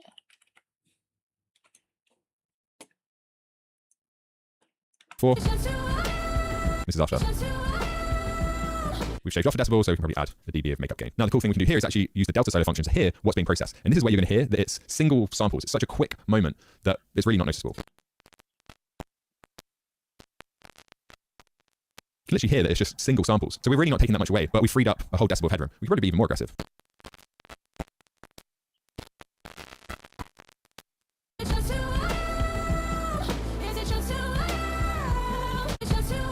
Not at all noticeable. And now we can add probably 1.5 dB of makeup gain. So this is without, this is with. So a lot of the time, Wow, this is why I do these speed runs, because I had no idea that this was even a freaking method. I didn't know why this was why you freaking. Oh my. in mastering, we're thinking about headroom. We're thinking about chopping off 1, 2, 3 dBs here and there so that we can bring the whole track up by 1, 2, or 3 dBs. You could be even more aggressive than this. I tend to just shave off a dB or 2 with my clipper, and then that means the limiter is going to work a lot less aggressively because the clipper's already doing some of that work for us, and then the limiter is going to bring things up even more. So that brings me on to our third plugin in our chain, and that's our limiter. You can't master without a limiter. This is the tool that actually brings. So basically, if this is your sample right here, right? This is your sample. You're saying, hey, all this extra shit right here, let's bring it down. So then the cap, where it was normally like this, now you can bring it all up. Your track up to that commercial volume. So it's very simple. We set our ceiling to minus 0.5. I don't like to do true peak. There's a lot of tracks out there on Spotify, on the radio, that are not optimized for true peak. They have intersample distortion. It's absolutely fine. Instead, I just give myself a little bit of headroom, so minus half a dB on the ceiling, and that means we're probably going to get less intersample peaks anyway. And then instead of thinking about how much gain reduction we're applying, we're going to think more about what our LUFS are, our loudness units full scale. That's what that stands for, and it's basically a way of measuring volume. And we're going to look specifically at LUFS short term. So here in Waves L4, it shows us just here. You can also use a different metering plugin if you want to actually show you your LUS, and there's a bunch of different plugins out there that will do this for you. So here we're going to see it here short term. And we're just going to bring down that threshold or increase the gain depending on the plugin until we're around -9. That's kind of my go-to level. Both -9 RMS is a good place to optimize for if you don't want to do LUFS, or -9 LUFS short term. In this case, we're already way over. So depending on how you manage your transits in the mix, the frequency balance of the track, different tracks are going to have different kind of built-in loudness levels. Some tracks you can get up to really decent LUFS levels with like very little limiting. Other tracks, you'll bring them up and it'll just be really difficult. For example, if we actually inverted this here, so let's say we just boosted the low end like this. Now we get noticeable distortion. Okay, so let's bring that down a bit.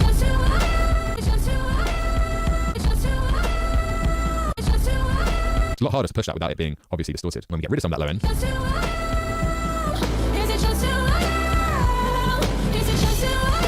so we're really not pushing that very hard. We're doing 2 or 3 dB of gain reduction, and we're already at -5.8. You don't need to be super aggressive with this. If you're struggling to get up to that level, that's absolutely fine. Again, -9 is competitive enough these days. If you want to be super competitive and it's your hip hop pop track and you want it to really stand out, then you do want to be pushing more up to that kind of -6 level. But that's it. 3 plugins: EQ to solve your problems, Clipper to manage some of those transients. Wait, he said -6. But like, what about the -16 that I have found? What did you say, -6? Okay, so let's bring that down a bit. It's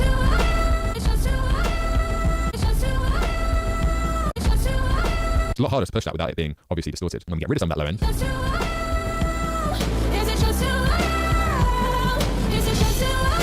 so we're really not pushing that very hard. We're doing 2 or 3 dB of gain reduction, and we're already at -5.8. You don't need to be super aggressive with this. If you're struggling to get up to that level, that's absolutely fine. Again, -9 is competitive enough these days. If you want to be super competitive and it's your hip hop pop track and you want it to really stand out, then you do want to be pushing more up to that kind of -6 level. But that's it. 3 plugins: EQ to solve your problems, Clipper to manage some of those transients, and then finally your limiter to bring it up to that commercial volume. That plugin chain is going to work on pretty much any master. Of course, you can do more on top of that. This is just a starting point. Even with our channel EQ, there's more we could do here. We spoke about problem solving. We could also do sweetening. So if the top end is just a little bit dull, you can just boost with a high shelf. What's up? Hey, bro. What's good? Hey, wallahi, bro. How you doing, dog? Good. Yeah, I'm live right now. Just heads up. Okay. How you feeling? Yo, And a lot of I need your help with like something. Oh wait, do you want me to just let you like live it out? I just need some help with something. What do you need help with? I just don't know how to like. I'm making this beat, and I genuinely don't know how to like end this chord progression without it sounding like bad. Okay. So, That makes sense. do you have the MIDI in front of you? Let me show you what I got.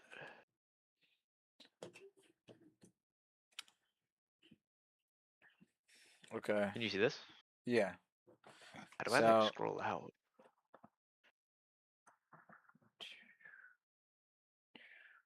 okay, so your first chord. It's this part that I need to like really like fix, I feel like. Okay, so your first chord is F. You're playing in C major, right? Only white, or you're using some black keys. Started using some black keys over here. I use this to like funk it up. Here, you want to hear it? This is what it. Yeah. Can you hear this?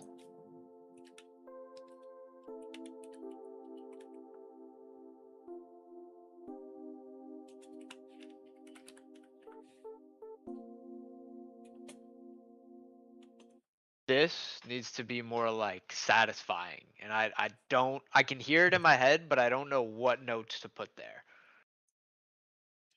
So trying to figure out what key you're playing in, cause you're here. Can you just keep looping it? I'm gonna get my guitar and see what key you're in.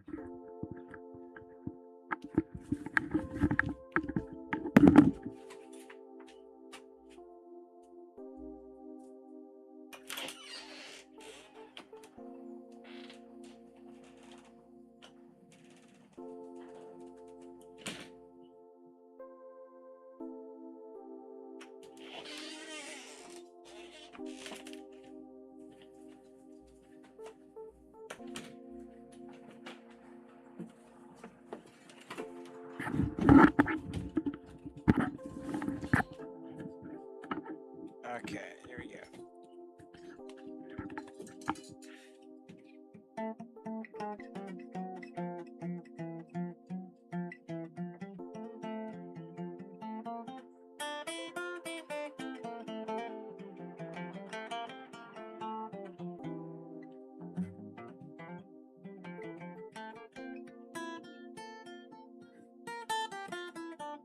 Yo, What up? What up? So, bro.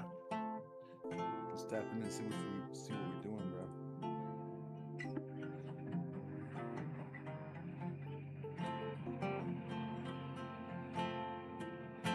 Okay, so you're playing in F major. So Okay. basically, F major is you're using a note that isn't an F major in there, which is that C This one, sharp. right? Yeah. Maybe. Yeah, Yeah. and can you set your grid to F major? How the hell? Hold on. Bro, speaking a wizard language, I gotta figure out how to do this. I think let me look it up in That's the FL. one. Yeah, right there. This one? Nah, the music note. Go to This music one? note. Yeah, So and I click then that, and then what? right. Oh, Hold oh, on. Let me see. oh, oh. It should be right click, right? Yeah, right click, Right and then click. I go You do F. major. Yeah, This one? major. The first. I can't see that pop up because that's the way FL works. It's stupid. It says major Ionin or Yeah, yeah. something. Right click that, and then also right click F. Got it. Then you can click off, and it'll be good now. Bang. All right, so we're in. Oh, I see. I see. I see. Yeah, so it's that D sharp that's just out of key. So, but like, is that bad necessarily? Like, does it add swag or like, how does that work? That's actually Nah, a valid question. I don't mean to like be just go coming in for it, here taking bro. over Go your for it. session. You good?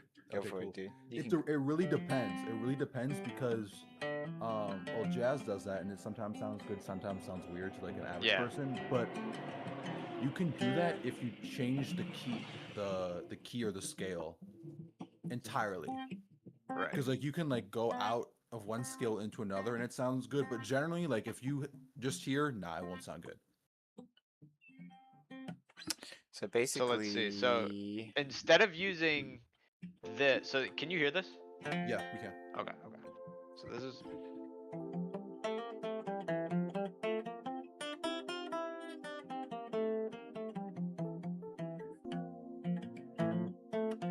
See how like it's not satisfying here, but like this switch up is like different, Yeah. if that makes sense. I just Mhm. want to make this satisfying, but I feel like I can't do it. Drop the F sharp one note. Which one? The top That's the top this one, note. right? Yep. I might be wrong. But... That might be it. We'll see.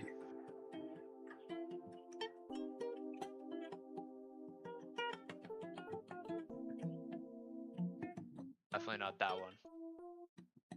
No, you have the right note. It's definitely the F sharp. That's correct. Yeah, but I don't know if it's these, like it's one of these that are messing it up. Then just drag the middle one up one.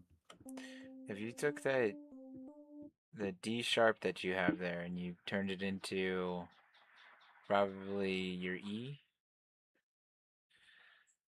Yeah, you made that an Okay. E instead of a D sharp. So is that bad? Well, so basically you're playing an F major and then you're adding a note that isn't in the key to it. And so your resolution's you're never going to get what you want when you have that there because you're always going to be kind of to Lele's point, you're making your ear think that you're doing a key change through like some kind of passing chord when you're not.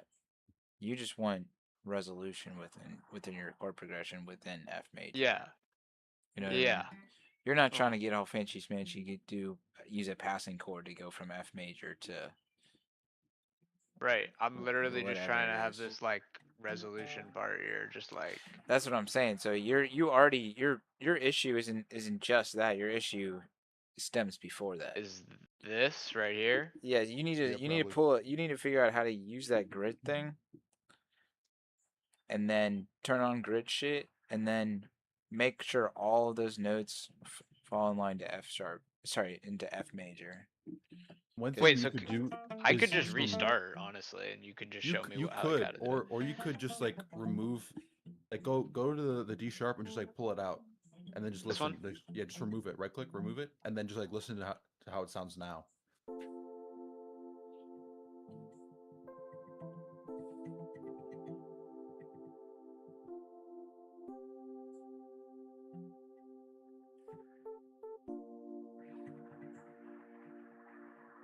I think this ended better without it, Yeah, but Yeah, this also definitely. yeah. feels like it just It still got needs dry. something. It's Yeah, dry Yeah. because there's only two notes and you need three notes to make a Yeah. chord. So it's like Yeah, technically, facts. so I can tell I you could just which, use like that. yeah, I mean, like, you could, but it would probably be better as a E, I imagine. This one? Yeah, yeah. Let's give probably it a is listen. harder.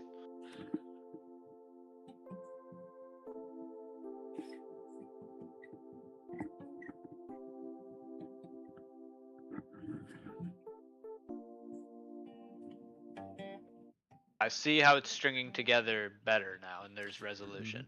Yeah, But what if you added one like thing, a seventh to that chord? Because right yes, now it sounds basic, but then if you were to add yes. like, say for example, so that top one you have is G, right? Also, something you could do is take the middle note, just put it up an octave, and sometimes Yeah. that fixes your here. Don't do like that. Here, let me show you. Click Control Z, Hold on. Okay. and then click. Once you have it selected, click Control up arrow. What if I don't have an up arrow because I have a shortened keyboard? If you don't have it, then I think you have to do it the way you're doing it. I'm not sure if there's another way. Alright. I'm sure Don't think there there's is. something else. There But, probably is, but I don't have the up arrows on mine, unfortunately. yeah. So I low-key gotta just drag it. No. But whatever. Um, well, basically, what he's trying to say is that, like, if you add like that higher register, but anyways, harmonically, you're not solving anything with that. What you want to do is add like Oh yeah, no, you're not. B flat. Like if you add like a B flat, no, like on top of it, you want four notes. Yeah, think Yeah. of it like I'm tripping. you're adding a note to add some like it's like on your ice cream. You want to add some nuts or add some gummy Yeah, yeah, bears. It's still the same flavor of ice cream, but you're just adding a little pizzazz to it. That's basically what you got to think about this. So you want to have all of the chord tenants there when it comes to your chords, and then you can kind of fuck around with some of like the garnishings almost on your chords and that's how you get some really interesting stuff. But until you kind of like basically when you have a key, right? Like let's say C major, when you're building your Yep. chord, you have your first note, which is C, right? And then you would skip the next note in that scale and then go up a note from that and then skip a note and then go for that. That's how you build your chords, right? That's why they look like stacks like that. So that's So why it only lets me drag it to specific notes because they're the only notes available in that scale, correct? exactly, yeah, which is good, but Okay. also it's like you want to But it's you want to be limiting able me. to the biggest takeaway for you here, I would try to learn how to like build chords. You know what I mean? Like because that's gonna solve all your issues with this because it's like I can tell you which note to put in, Right. but you're just gonna keep running into the same issue with projects. But I guess that's like a bigger conversation rather. But yeah, that note, if you put that as E, and then you add another, and then put it at B flat, I think it would probably And sound pretty okay. But it would I be like don't know. what? Like that? No, that'd be go up This one, one? drag up one. This one? It's the one up right one above A. So whatever it is, A, one right A one. sharp? Yes. Or Yeah. that the A one that sharp, it B won't flat. let me go to? Yes. No, you got it right. A sharp, B Okay, flat. okay, okay. All Okay. sharp means Yes, is yes. just up arrow, and all flat means is down arrow. But the same there, you can, Oh, I see. you know what I'm saying? But probably not B Yes, I flat. do know what you're Maybe you saying. add But I like, see what it did though. You know you what know what I I'm mean? saying? It's the same Yes, flavor I of ice do cream, know but what it's you're saying. different topping. But what if we just put it down? Here's a. Oh yeah. See, but then it feels like it's good, but it like. Wait, so what I would need to do is I'd have to go like this, right? Find out which one it is. Probably lower it. So it's not so overpowering, right? Yeah, that could work. Depends on the system. I wonder if you were playing the F major blues scale before, and that's why it sounded okay. I don't even know what I was doing. I was just putting the notes where I thought they sounded good. Like I'm not mathematically inclined like that. Well, it's not necessarily math, but I see what you're saying. Mhm. Um, I'm not sonically scientifically inclined like that. okay, so the F major blues scale has the added. What does it have added to it? Oh, I see. Cause then I go down there. Okay, that's cool. Wait, all right. So, scratch this project for a second. I'm not even gonna lie. I'm just gonna restart because like that's cool, but it's like music. I just always come up with it anyway. So Here, if you're gonna let start from scratch, bro, you can just go top left file, restart if you want, because you just closed shit. top left. File, then new food template, empty. So wait, I'm curious though, Thing. because it's like, what was the note that I told you to move before? Do you remember? Or was it wasn't B The flat? E or what? You know what I'm talking about? Where I was like, You he Yeah, wanted had you him to. told me it was D. It was like D sharp or D or something. I think it it was was D like D sharp. sharp. Yeah, I think it was like D sharp or something like that. Yeah, it was D Mm, sharp. But I only did that because it sounded like different. Like it gave me like a different feeling. Like it didn't feel like resolution, but it felt like this is a different way home. But then I couldn't like get home. If that makes sense. yeah, that's valid. Yeah. Mm, It was weird. I don't know. I was just experimenting, honestly. I just pick a random ass Zenology free plugin because I don't know how to get cracked ones yet.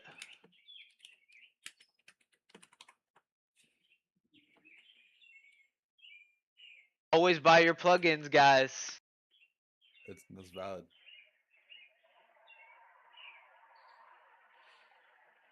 Bro, I gotta get Let's. some more plugins, bro. I have like I just a use these handful like on my at super most.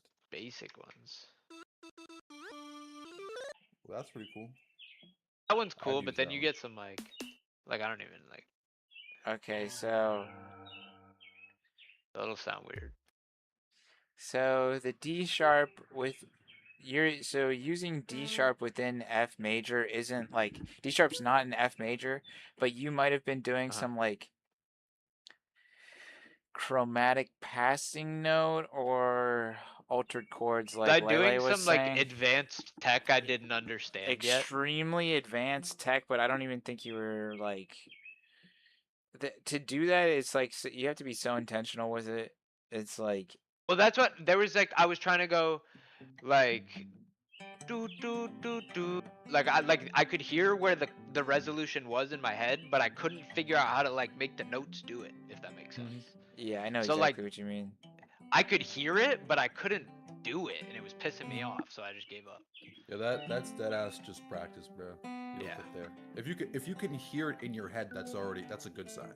Right. Right. Right. Definitely, but honestly, I don't even say it's practice because if you knew chord theory, then you'd be able to just be like boom, bing, bam, boom, bing. Because it's like Right. if you knew your scale degrees, like with C major, C, D, E, F, G, A, B, all of those notes have a corresponding chord to it. So if you knew the relationship between each of those chords Mm, with each other, you'd be able to make anything resolve because it'd be like, okay, I know I have my right. fourth scale degree. I know that that resolves to my one or that resolves to my, whatever. And if I only fucking knew that, bro. If I only fucking knew that.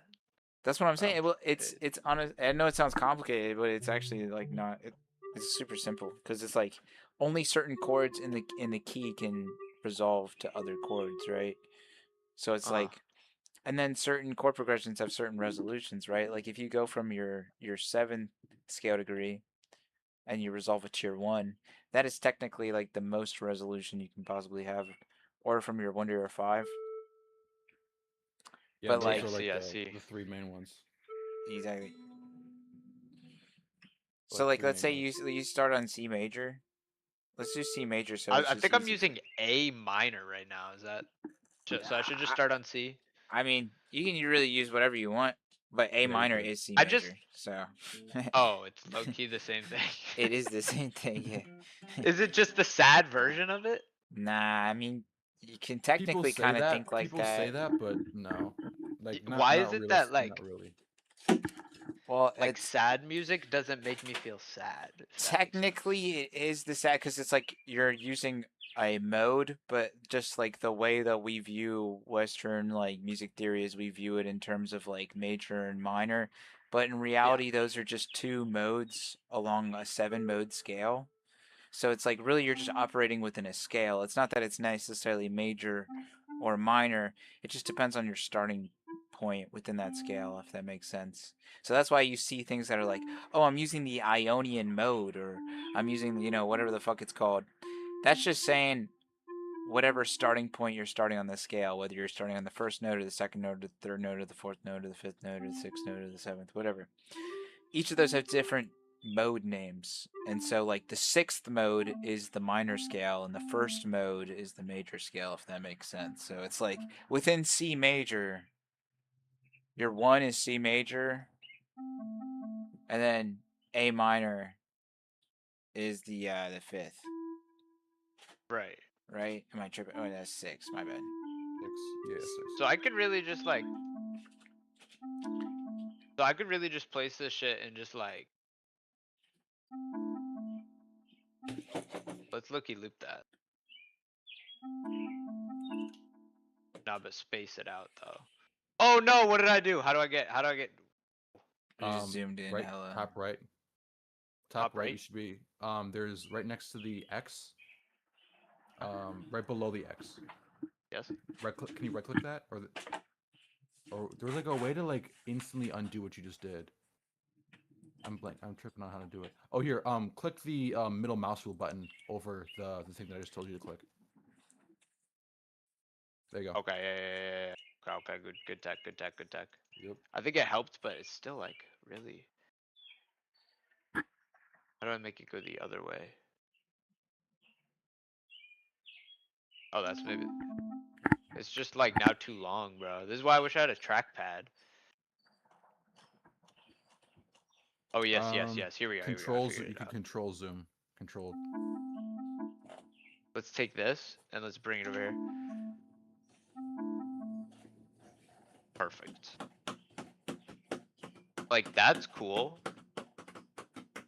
So my question is, do you like what part of that do you like? Did you click those in and keep it because you like the do? Because if you do, you can get rid of the middle note on the chord that you created. Because This you're one? create yeah, if you wanted to, you could technically. Oh yeah. Yeah, Because because I you're like the creating way the like a lower one top line. sounds with the Yeah. top one. Mm-hmm. Hmm. Here, like, and what I normally do when I make music, here, let me show you. Let me just show you what I'm actually making. Because this is some sauce. This looks It's very complex compared to what I'm doing. yeah, but honestly, not really. So like, when I'm making something, Yeah, yeah, yeah. it's pretty simple in rap, honestly, because rap music, it's like, you have the. Is Work just playing this? Yeah. Let me play this one instead. But like, you just have like your chord progression, and this is more complicated than you need it to be. But really, you just have a couple notes that do their thing, and then you build everything else off of that. So you're building like a top line right now. At least Mm. that's what I'd consider what you're doing, and that'd be something that you just layer on it. So like Now I need to this build thing, the bottom line yeah. thingy. So like this thing right here is like a top line that I have, and I mean there's like Holy multiple macaroni, bro. things for it, but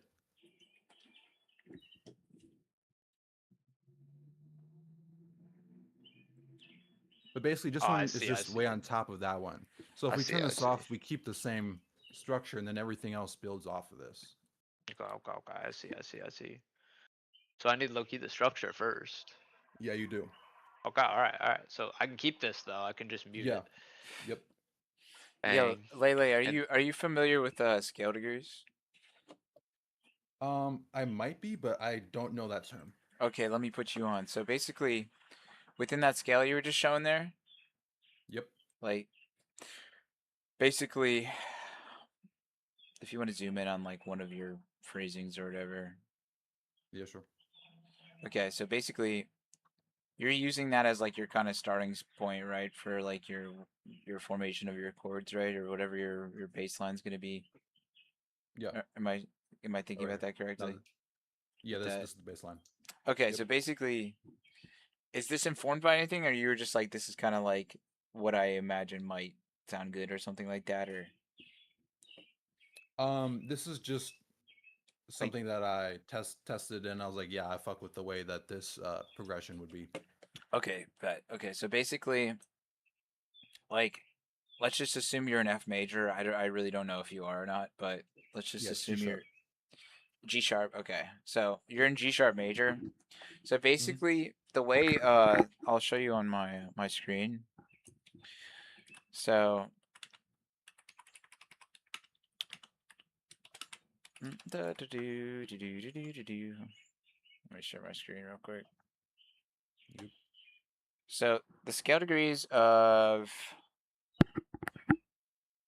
G majors, it's just all the notes within the scale, right? Yeah, yeah. But basically, the way it works is with all of these, the notes in the scale, they all have a corresponding triad, that Yeah. chord. Yeah. So, hopefully that's like, yeah. So all these Oh, there you go. triads, you see this? Yep. Yeah, so these are all the chords, right, of the scale. You have your diminished as your seventh, right? And Hmm. so the way it works is not all of these chords can transition to each other. Only Hmm. some of them can transition to each other. So there's this really cool diagram.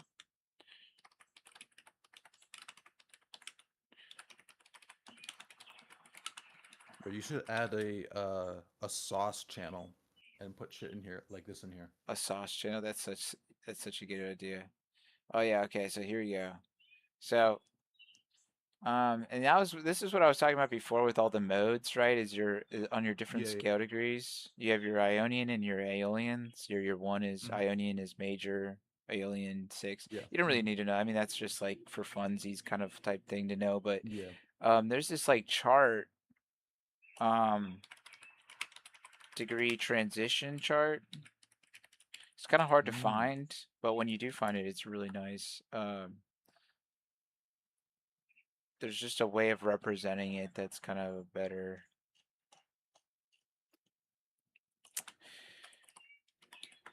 I remember putting it in the group chat when I first made the server, but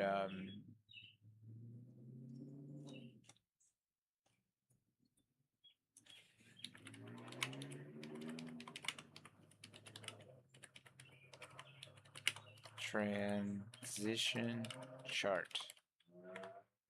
Please show me this. No, we're getting close, but it's not. Like this is maybe the closest thing I've seen. Not even. Hold on. It'll be a bunch of Roman numerals with a bunch of it's honestly worth the wait if once I find it. It'd be great when I show you, but it's basically it just shows you like a chart of like what chords can transition to each other. Oh, wait, hold up, hold up. Did I find it? You might have. I just can't fucking. I added you. Oh, it's in the wizard. It's in the wizard talk chat. Is it? It does it have like unstable to stable on the left side? Kind of. Yeah. Yeah. Wait. Hold on. Let me see it. Did you put it in the? My bad. Did you put it You, in the group Cameras in the check in general. Is it general? this? Or is this something It's else? hella cookies. And the It scrolls? has the Roman numerals. Yeah, can you put in the scrolls chat?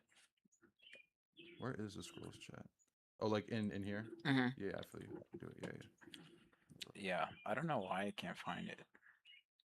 There you go. I put it in scrolls, and Yeah, I'm moving it from this is a good representation of it. Um, but there's an even better one. But yeah, this is so I'll use this to kind of explain it. But basically it's showing those different scale degrees and whether they're uppercase is it's that's a major chord and lowercase is Okay. Yeah, minor. yeah. So you have your one, so like let's say it's C major, so you have your one, which is your Roman numeral I, Yeah. and then that can transition to anything. That's what that arrow means. So the one can go to anything, Okay. Yeah, yeah, yeah. but then your minor six can only go to your major four, your major Oh, five, that's interesting. your major one, and your minor two.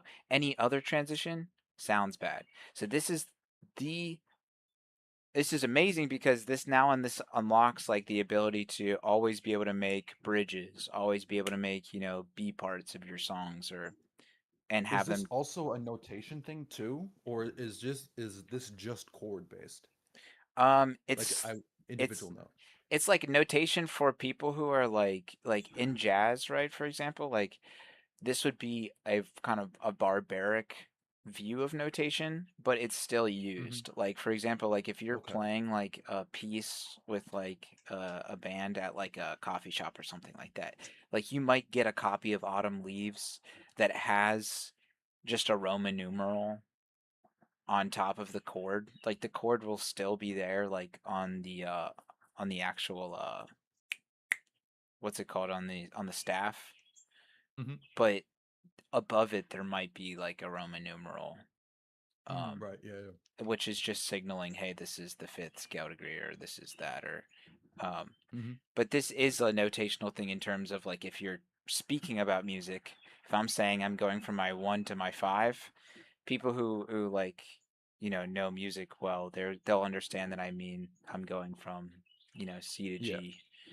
Hmm. Uh, so that's a way of yeah, it is kind of like a notational thing I will say. So, Interesting. but the reason why it says stable to unstable there to the left is because it's talking about things that are the most balanced and harmonic resolutions versus the Hmm. things that are the most unbalanced and dissonant resolutions. Mm. So it's basically Interesting. saying like the one has always has like a very stable resolution, where it's saying that minor two, because it's so far away from the root, all of its resolutions are more unstable. Hmm. So 2 to 5, is that's basically it's all it's saying. It's saying the spacings in between your root, so C major from your C, the farther the distance away from that C, the more dissonant a note is. So that's why that seven is that diminished chord, and it sounds weird. I don't know if you've ever played it. Like people rarely use 7 notes because, sorry, 7 chords because they just don't sound very good. They're very Right. dissonant, Yeah. Yeah. you know. Mm-hmm. And then your 6 is your minor, your minor keys. It's Yeah. like just the farther and farther you get, um, yeah, Yeah. Like they don't even show 7 on this chart. really, yeah, You because know, it's it's just just one. Yeah. it's kind Exactly. of a curveball, yeah. Because the 7 you can't do much with it. It's like kind of a, but that's why I wanted to show you the one with the arrows because it's just like a better. Yeah, let me see what. I don't Because know I'm why I have wondering to what. look up to fucking find that shit. Because when I make like this top line I'm having on my screen, like there's a very clear pattern of the notes that I use and the notes I don't use. And like if I move the shit that's down an octave up, it's like all just like 5 separate notes that I use. Mm-hmm. Like this is how it normally looks, and like you can clearly see how all of these all these notes here are like the same 5 notes, and then these are also just those same 5 notes just down an octave. Like what notes would these be? Because this is the 1, the 2, 3, 4, 5. I wonder if I do this consistently or not, because these are the 6 You and might be 7. using a pentatonic scale, just a 5 note scale, classic. Yeah. Down here. But those are often the most stable notes, is the pentatonic scale. Well, It's there like, you go. Yo, where do I go to get like drums and like? Do you have any? Have you downloaded anything? I don't think so. the Well, one best thing place that is I Reddit, always bro. like to show that is the best place to get any drum specifically. But one What thing I is it, always like Reddit? to show is top bottom left corner. Type in HQ metal, HQ space metal, and then kit. Is that what it's called? Yeah, yeah. Type in HQ metal kit, and then there's no, no, no. Type a, you need the kit at the end, and then yeah, the one that's yeah that the one that's that one right there. Drag that in onto your rack, channel rack. And this is the drum machine in FL. So if you go to uh top right where it says Polka or whatever, Polka 10, you can click on that and then you have the entire crazy drum Shit. presets on there. And you can like you have a bunch of shit Just in turn this there. off for a second. I'll show you what I'm Yeah, trying to totally. do. Like, Yeah, yeah, show me.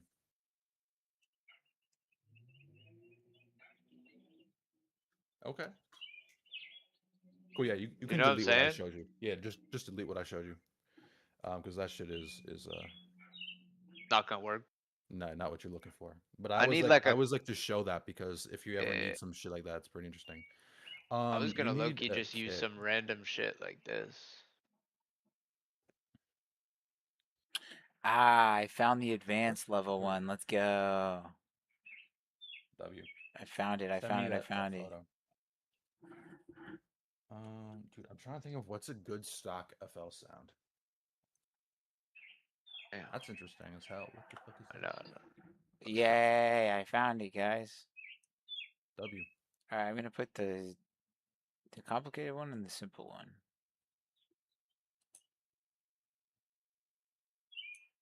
Play what you have again, man.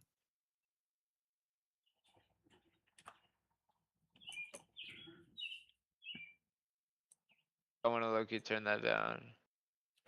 Yeah, okay, okay. The second image that I put here is the perfect one, dude. That shit's perfect. Oh wow, look at that first one though. Yeah, that first You know what one's I'm saying? insane. That Oh, one's like that's for all the interesting. crazy jazz shit. Okay, yeah, yeah. Take this, go like Um, this, then go like this, go good so what is 16. this? The second one showing? It shows that the one. Saying that one can go anywhere. Um, and I then guess I'm just tweaking, looking at the map. it's saying that you can go from like, Oh, I a get it. minor So like two the to two the minor two only goes to those two. Like the whole thing is like it's showing the down arrows means that everything ends up going to one, and almost everything goes to 5, but the 4, or the 4 also goes to the 5. But yeah, I see. yeah, exactly. And I don't know how like this isn't this map. The simple one isn't the best, but it does a pretty good job at yeah. So you can go from like your minor 2 either to your minor 3 or your major 5, or you can go from Right. Yeah. Yeah. Yeah. your major 5. But Why does this sound so off? I Does think it probably sound the good? first one I sent you is probably maybe the best too. That one's I Yeah. don't know pretty good why too. it Yeah. sounds off. Definitely. But yeah. So That basically, is yeah, just interesting. the biggest thing takeaway is that only some chords can go to each other. That's like the biggest thing. And Oh, also something really cool too is, since this Western music theory has been studied for so long, we actually know certain like feeling relationships with certain chord progressions. Like there's like a big chart of emotion that is correlated with certain uh, uh Progressions. resolutions, yeah, between chord Okay. relationships. Chord emotional relationship chart.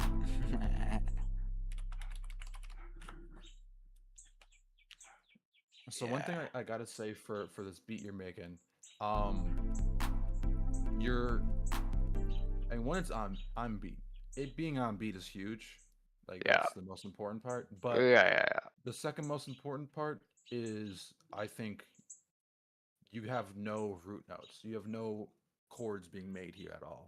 I know, I'm just literally going off like these like stab sounds. Yeah. I know, I'm like Which I'm like huge on making melodies over like basic chords. Like I do it so much. I do it on accident, bro. I don't even do it on purpose. Do do do do do do do. Oops. Spell this wrong.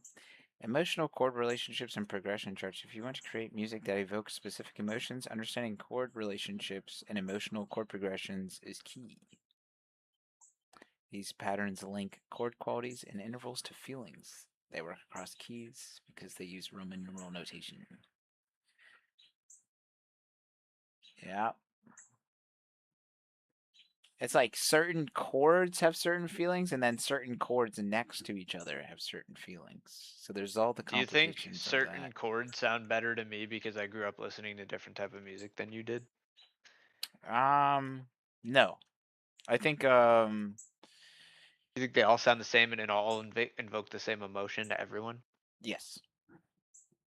yes, Because but also like everyone's slightly different, so the answer is really no, but like mathematically and technically the answer is yes. yeah. It's like So like the C sounds the same to me as it sounds to you. It's the same C. Yeah. yeah, because it's Yes like and no. it's like It's like we it's all have. relative. But that's the thing is like, what if you know what I mean? What if I experience something really traumatic while listening to a C chord, Right. Yeah. and Yeah. you Yeah. experience something really happy Yeah. listening to a C chord? Now we have two different feelings for the same note. Right. No. So that would be like your personal experience informing like your relationship with that, but it wouldn't be necessarily like how your brain is interacting with those specific harmonics. It's like you have for example, like music theory, it's not a science, it's a science of the study of what we like to listen to as humans. So that's why you have something like the perfect fifth discrepancy where mathematically the relationship between the 1 and the 5 should be perfectly like this, right? But in Right. our music theory, the thing we like to listen to, we like it slightly detuned. So like Yeah. that just throws everything out the fucking window because it's not based around any type of like physical relationship with like the world, it all being like mathematically correct or something like that. It literally is just human preference. And so that's why it's important to learn music theory because it's really you learning yourself more than anything.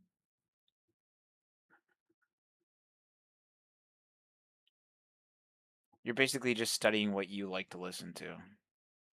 That's why I said no because it's like that's all music theory is. It's just you studying what you like to listen to.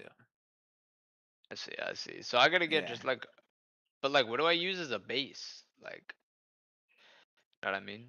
What do I What'd you say? use as like a bait? What do I use as like a base thing for the chord here? So what I do is uh, g- Oh, this is a news analogy, right? It is analogy. Cool. Yeah, go to a like have one that you don't have any sound on, and then go to uh when you're in it. Hold on, let me open Synology on my end.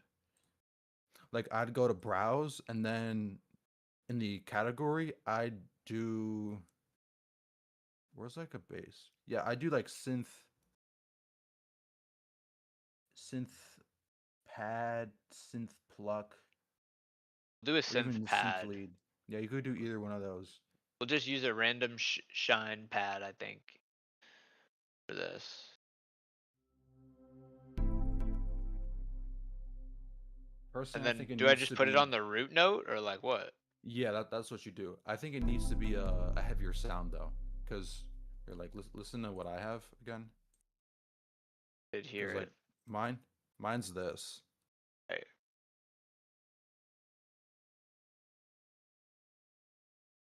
Right, right, and I have like my other shit on top of it. right. That's making sense. Do we need something like? What you could do is you could do a synth lead and then drop it a couple octaves.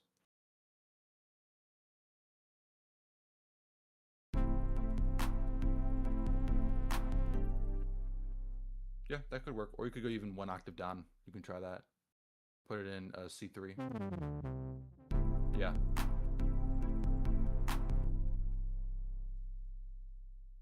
And But then then I you just need to got. build. You need to build a progression off of this. Right, so this whole thing needs to be like longer than 32. What do you mean 32? Hey, you see up here in my rack how like my Oh, you do it length like of this. Okay, yeah. How long do you have? You have 2, 3, 4. Yeah. So instead of doing it like where you have the rack being 32, yeah, yeah. um, look at my screen again. I have Oh, everything set up in four. So I don't know if you can read this, but this is 1, 2, yep. 3, and 4. Yeah, yeah. So generally, you make it to be 4 long in the piano roll. Is like the very standard way of making 4/4 music.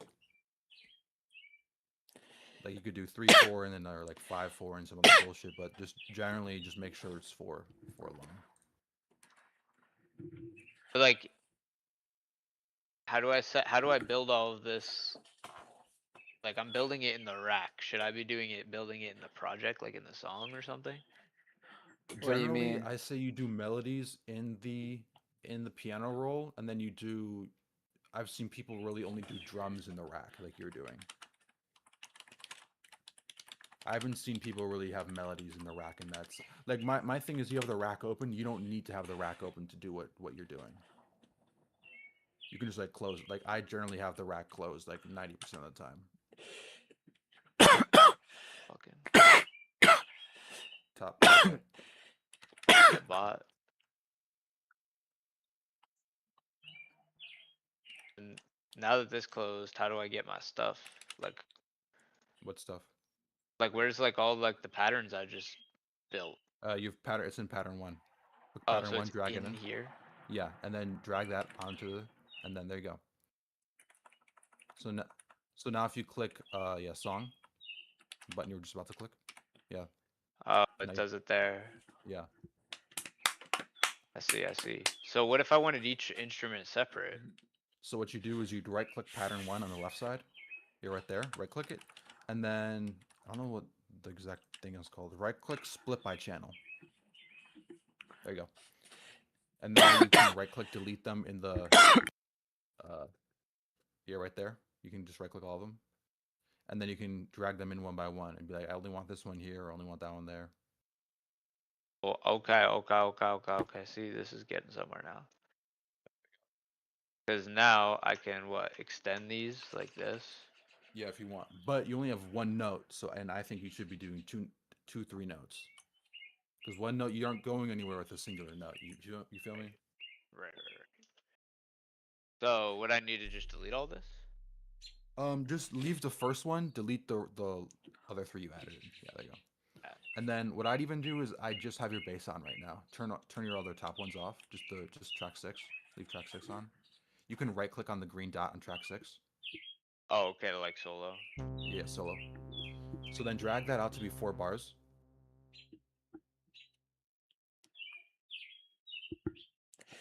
Oh, you're on the wrong utensil. Click, yeah. There you go. Drag it out to the end of 4. Because like the 4 is like 4 total ones, you know what I mean? Like that? Yeah, like that. And then now click on it. And then Dude.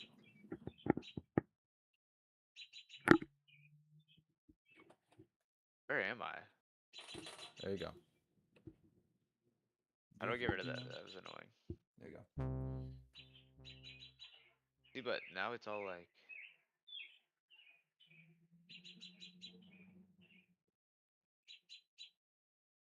I'm seeing 1 right here, but I'm seeing 2 over here.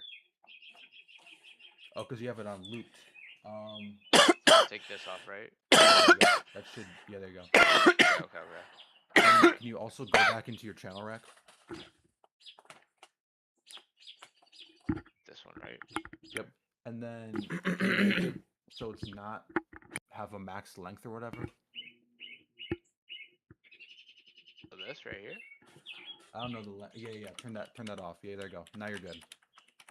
Because now you're not maxed out of the length. You have the whole world to. Right. Okay. So then, going back to, let me open something new and show you. Because if I was to make something, actually, let me like open up a beat that I have online. Let's use this beat. Why not? Cool.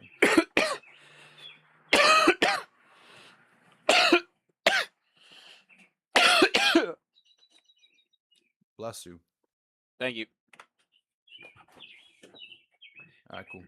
So if I have a beat here, and I'm like, oh man, I like the way that sounds.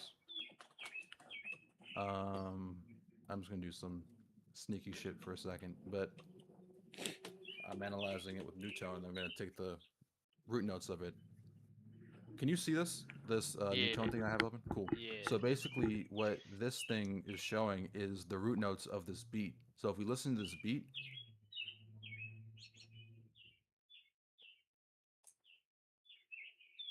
then Newtone shows us the chords or like the roots of the bass sound. So and if we want to, we can click that button right there, and then it puts the entirety of the thing, the entirety of the beat into my pattern as a MIDI. And then if I open up Serum, You converted the beat into a MIDI? yep, we got the entire beat right here. And it's not amazingly accurate, but like it works for sure for bass notes. so you put a whole beat into one, like that's crazy.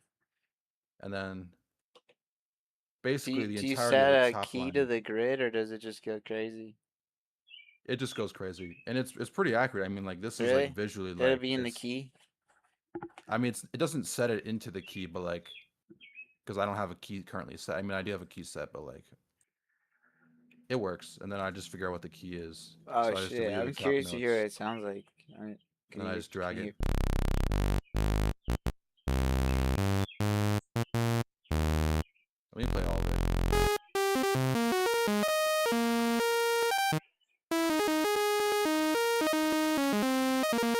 The top line is really bad, but like I'd say 40% of the notes are pretty accurate. It has the pattern right completely, but Yeah, I feel like you could probably do something where it like sets it into a key that you have, and it just like rounds it to whatever the closest key is.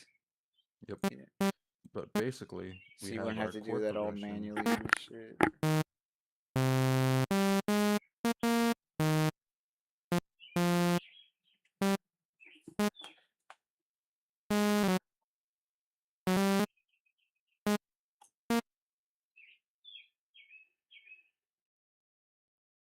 Let's delete all this. We don't need any of that. And now the beat is gone. We just took the chords and then we just that's all we got.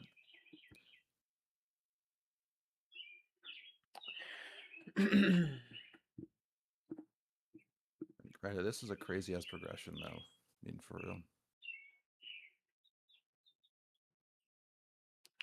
Do do do do do do do.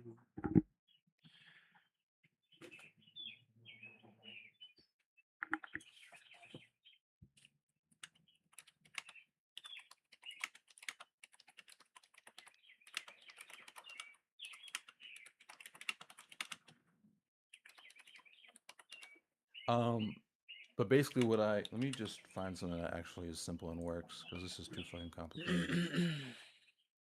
Do do Let's do use a do. MIDI. Yeah, like Do this do MIDI should be good. do do do.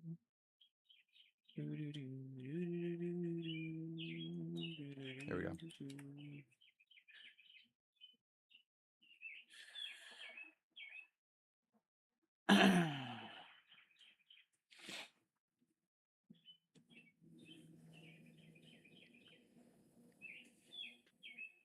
Vigro, can you look at my screen for a second?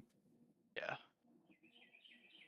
But generally, like a chord progression has longer and simpler notes than what you're doing. Granted, this is like kind of complicated, not really. This is a little weird, but you just have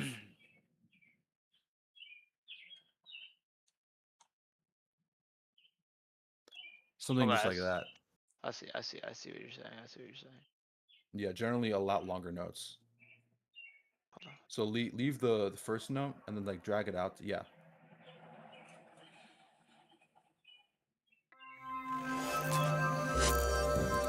Generally, you put it, yeah, where you have it right now is good. So in this video we're going to be covering the basics of digital metering. So we're going to cover various different digital meters. But I'm like locked into this key, right? So I shouldn't like go out of it. Yeah, you should not go out of the key. Sometimes I just want what I want right now, you know? I just don't want it. It sounds corny. Like, how do I get it to not sound corny? Welcome back to the Band Guide, where we Well, use not all the time, GarageBand to but, create like, professional sounding music. I'm your a band lot of the guy, time, Colin, and today music I want to is talk made to you in all the about same volume, because I think we ways. can all agree that volume matters. If you're making There's music, only it so matters many what volume things progressions are. I that think people this is have pretty to keep fundamental. up with. But unfortunately, when it comes time Like, to mix and there's learn recording and all these technically mixing unlimited mastering if you techniques, really there's so many want to, different but terms that are at a not super certain obvious what point they it mean when you're just becomes starting like out. And it took me years to understand a lot of these. So what I want to it's do is create not a video that I even always wish I had, which is a progression, one-stop it's resource just for like all of the volume pattern. terms that you might come across when you're recording, when you're mixing, and when you're mastering. So you can really understand what they are, how they're different, and when we might be using each individual one. So if you've ever heard decibels or RMS or peak or VU or lux or any of those things, and you're like, what does that mean? How do I use that? How does it help me with music? You feel overwhelmed, any of that stuff. This video hopefully will take all that away for you and make it really, really clear. But before we get into it, I want to give you something. If you're trying to make more professional sounding music in GarageBand, I put together a completely free 6-step checklist to a pro mix. I just But walk it through the still 6 steps. sounds corny. Like, how do I get it to not? Sometimes what people do is they move the time that they play around. Like right now, if you look at my screen, I don't have only the first note plays on the one. Everything else plays on like a half or the two, Okay. rather than just like what you have is just That's probably making it sound corny. I can't lie. yeah, that's definitely not helping. So like what I do is I drag that to the left a bit, so it hits it earlier than it should. Like Like right that? there. Yeah, exactly, right there. And you can Yeah. do the same thing with the fourth one. Don't touch that one though. The fourth one, yeah, and then click Control A, Control L. There you go.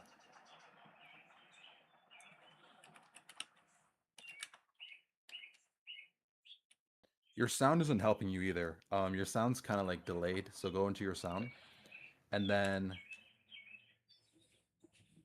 go to don't change the sound, but go to the top left or top center left. There's like the window. I don't Can know you what see the it? words. Yeah, I can see it. I just can't. I can't read the words. They're too small. Let me open up Synology on my end. Tell you what the word is. Basic FX. I think it's basic. It's like the middle section. Yeah. Yeah. And then turn attack to the left, and then also turn. I'm blanking on the name of the other one. One of the not delay, hold or something. Maybe it's like Spreads this out? Nah.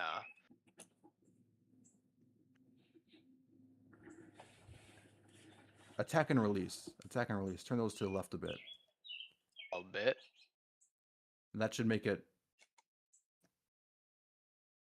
Yeah. Not exactly, but just where they're hitting more as soon as the note is actually being played. You can also change the sound you have because you I have was like just a saying, pretty I plucky don't sound. think I liked it.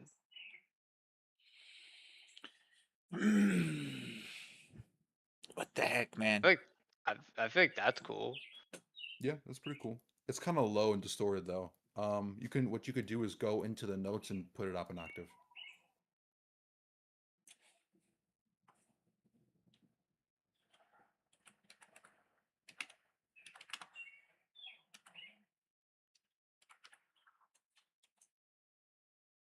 Yeah, that's cool.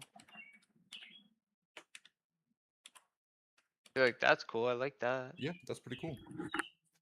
I I put think it I down. actually like it lower. Yeah, I'd put it down a couple notes. I feel like right here. Like, but is it gonna sound too quiet? That's the problem. Here, what you could do is then, can you put this on a channel? Like down here. Yeah, to add the sound that you have to a channel. Do you know how to do that? But I take this right here and this one right here. Yep, there you go. And then put it on any number you want. One works for sure. We'll just do number 1 for now. Yep. And then, can you open the screen up fully? This one? Yep, that one. And then, okay. One thing that I personally have is, what does the button look like? Give me a second.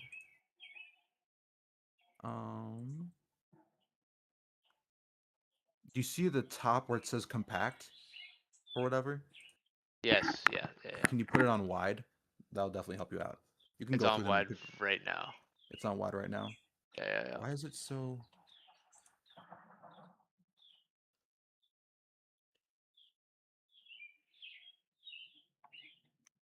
Huh. That's interesting. Why is it? Yours seems so close for it being wide. I put it on wide too. Do you have a very long monitor? Do I have very long what? A very long monitor. Is the screen you're looking at very wide? Yes. Okay, that's why. Never mind. You're good. You're good. So then what I do is top right. Click on the slot. And then basically, since your sound is really quiet and you can see how quiet it is, you want to add something to make it louder. So you could add a compressor. You could also just like move the fader physically up and that'd make it louder too. There's a bunch of ways to make shit louder, all different ways. I'm gonna have to add a compressor. Yep, you can add a compressor for sure. Where's the basic one? This one, the multi-band? The basic one is fruity compressor. Fruity compressor. Yes. Yep. And then you can just go through the presets. I mean, the presets are made because they work. They're presets. Holy shit. I don't know what one would be the right one to use though, because leveler, master, no, maybe leveler. I don't know. We're gonna maybe. Yeah, but you could just We do want your it. own. I was gonna say we wanted to like cut in and out.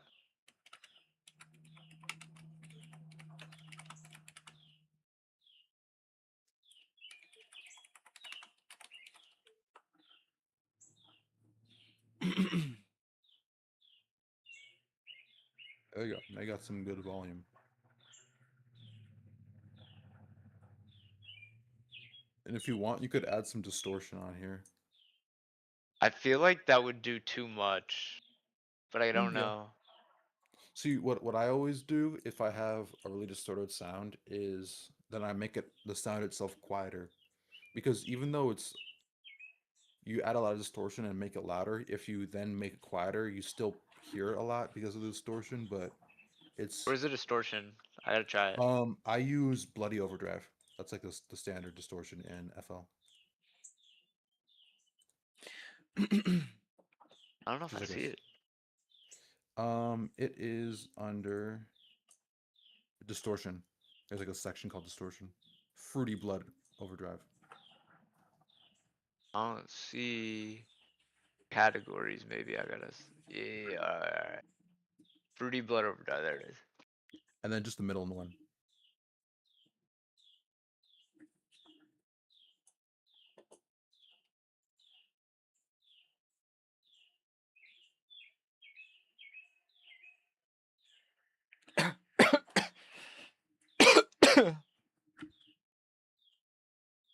Sounds cool.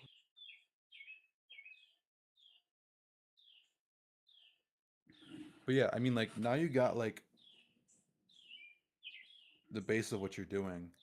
Um, Oh my god! Don't hit that button.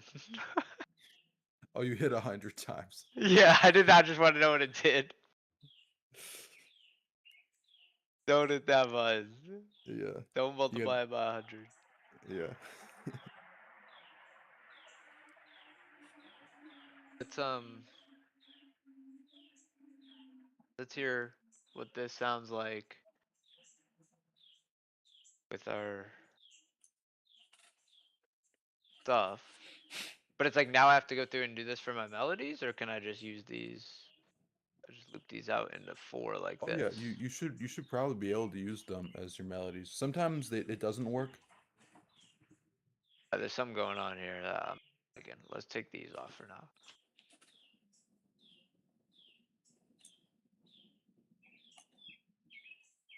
Yeah, that could be worse for sure. Hearing some freaky ass notes getting played somewhere, and I don't know where they're getting played.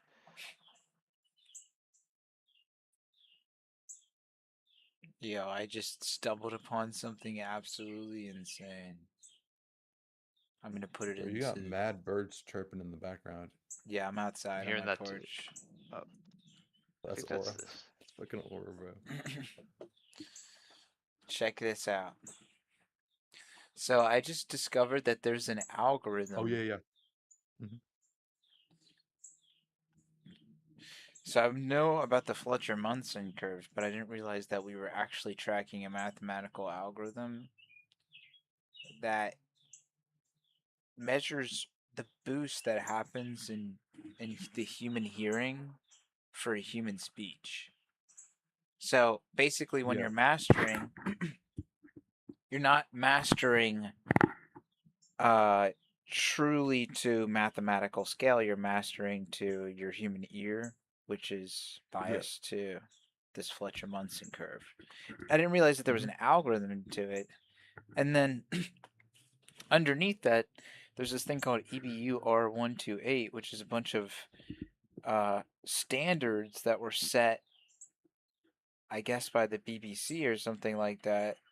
And that's what introduced like LUFS and K-weight and loudness unit and true peak and all that stuff. So I didn't realize that it all came from the same, I guess, company standard thing. But it's just crazy, and I'm gonna put a link to this.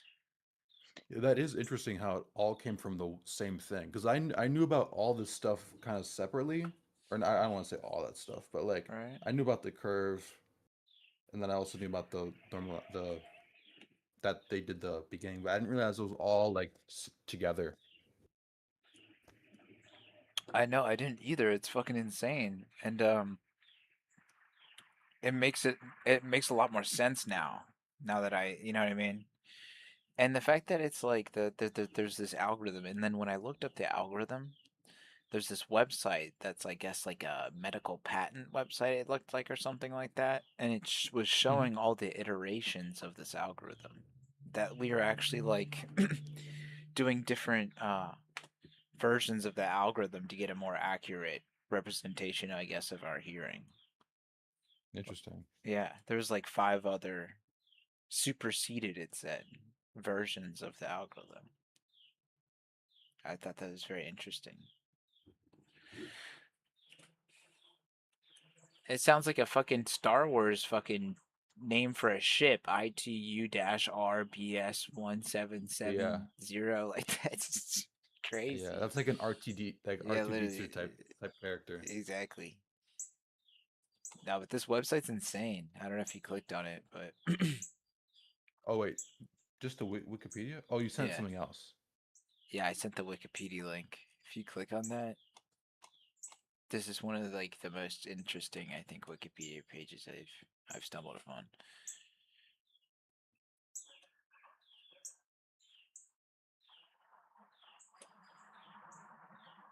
Is what I'm doing tough or not tough? I don't know if tough is the right word, but I Play would. it, play it, play it, play it. My ears like it. My ears like it. Play it, play it, play it.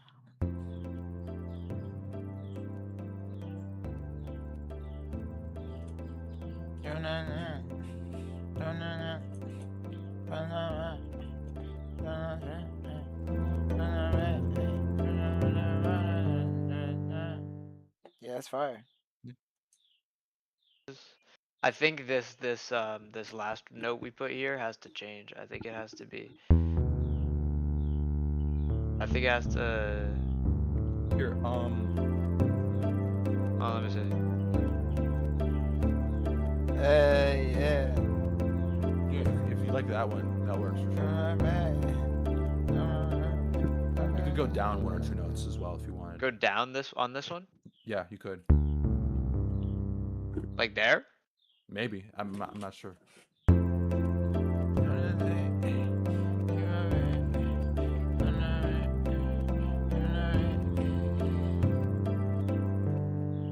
I don't know. I think it's like.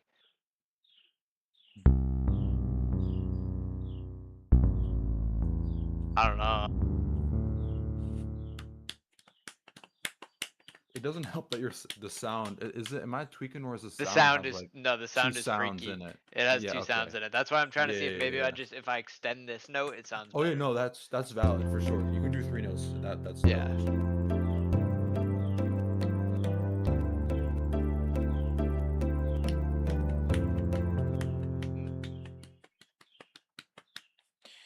I don't know. I think it needs. Yeah, I mean, I've been fine with like all the things, all the variations of it that I've been I hearing. know. So. Me too. I just.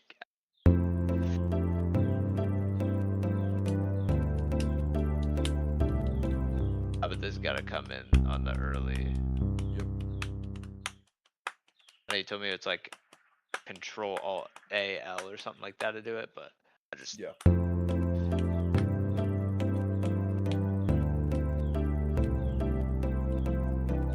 I think I like that one the best. Yeah. I think that's. I can't exactly hear the note, but the note below it might be the right one as well. The very I think last it's one. this one. I'm like Yeah. barely hearing it and it's sounding Yeah. right. Because if I solo it. Let's hear it.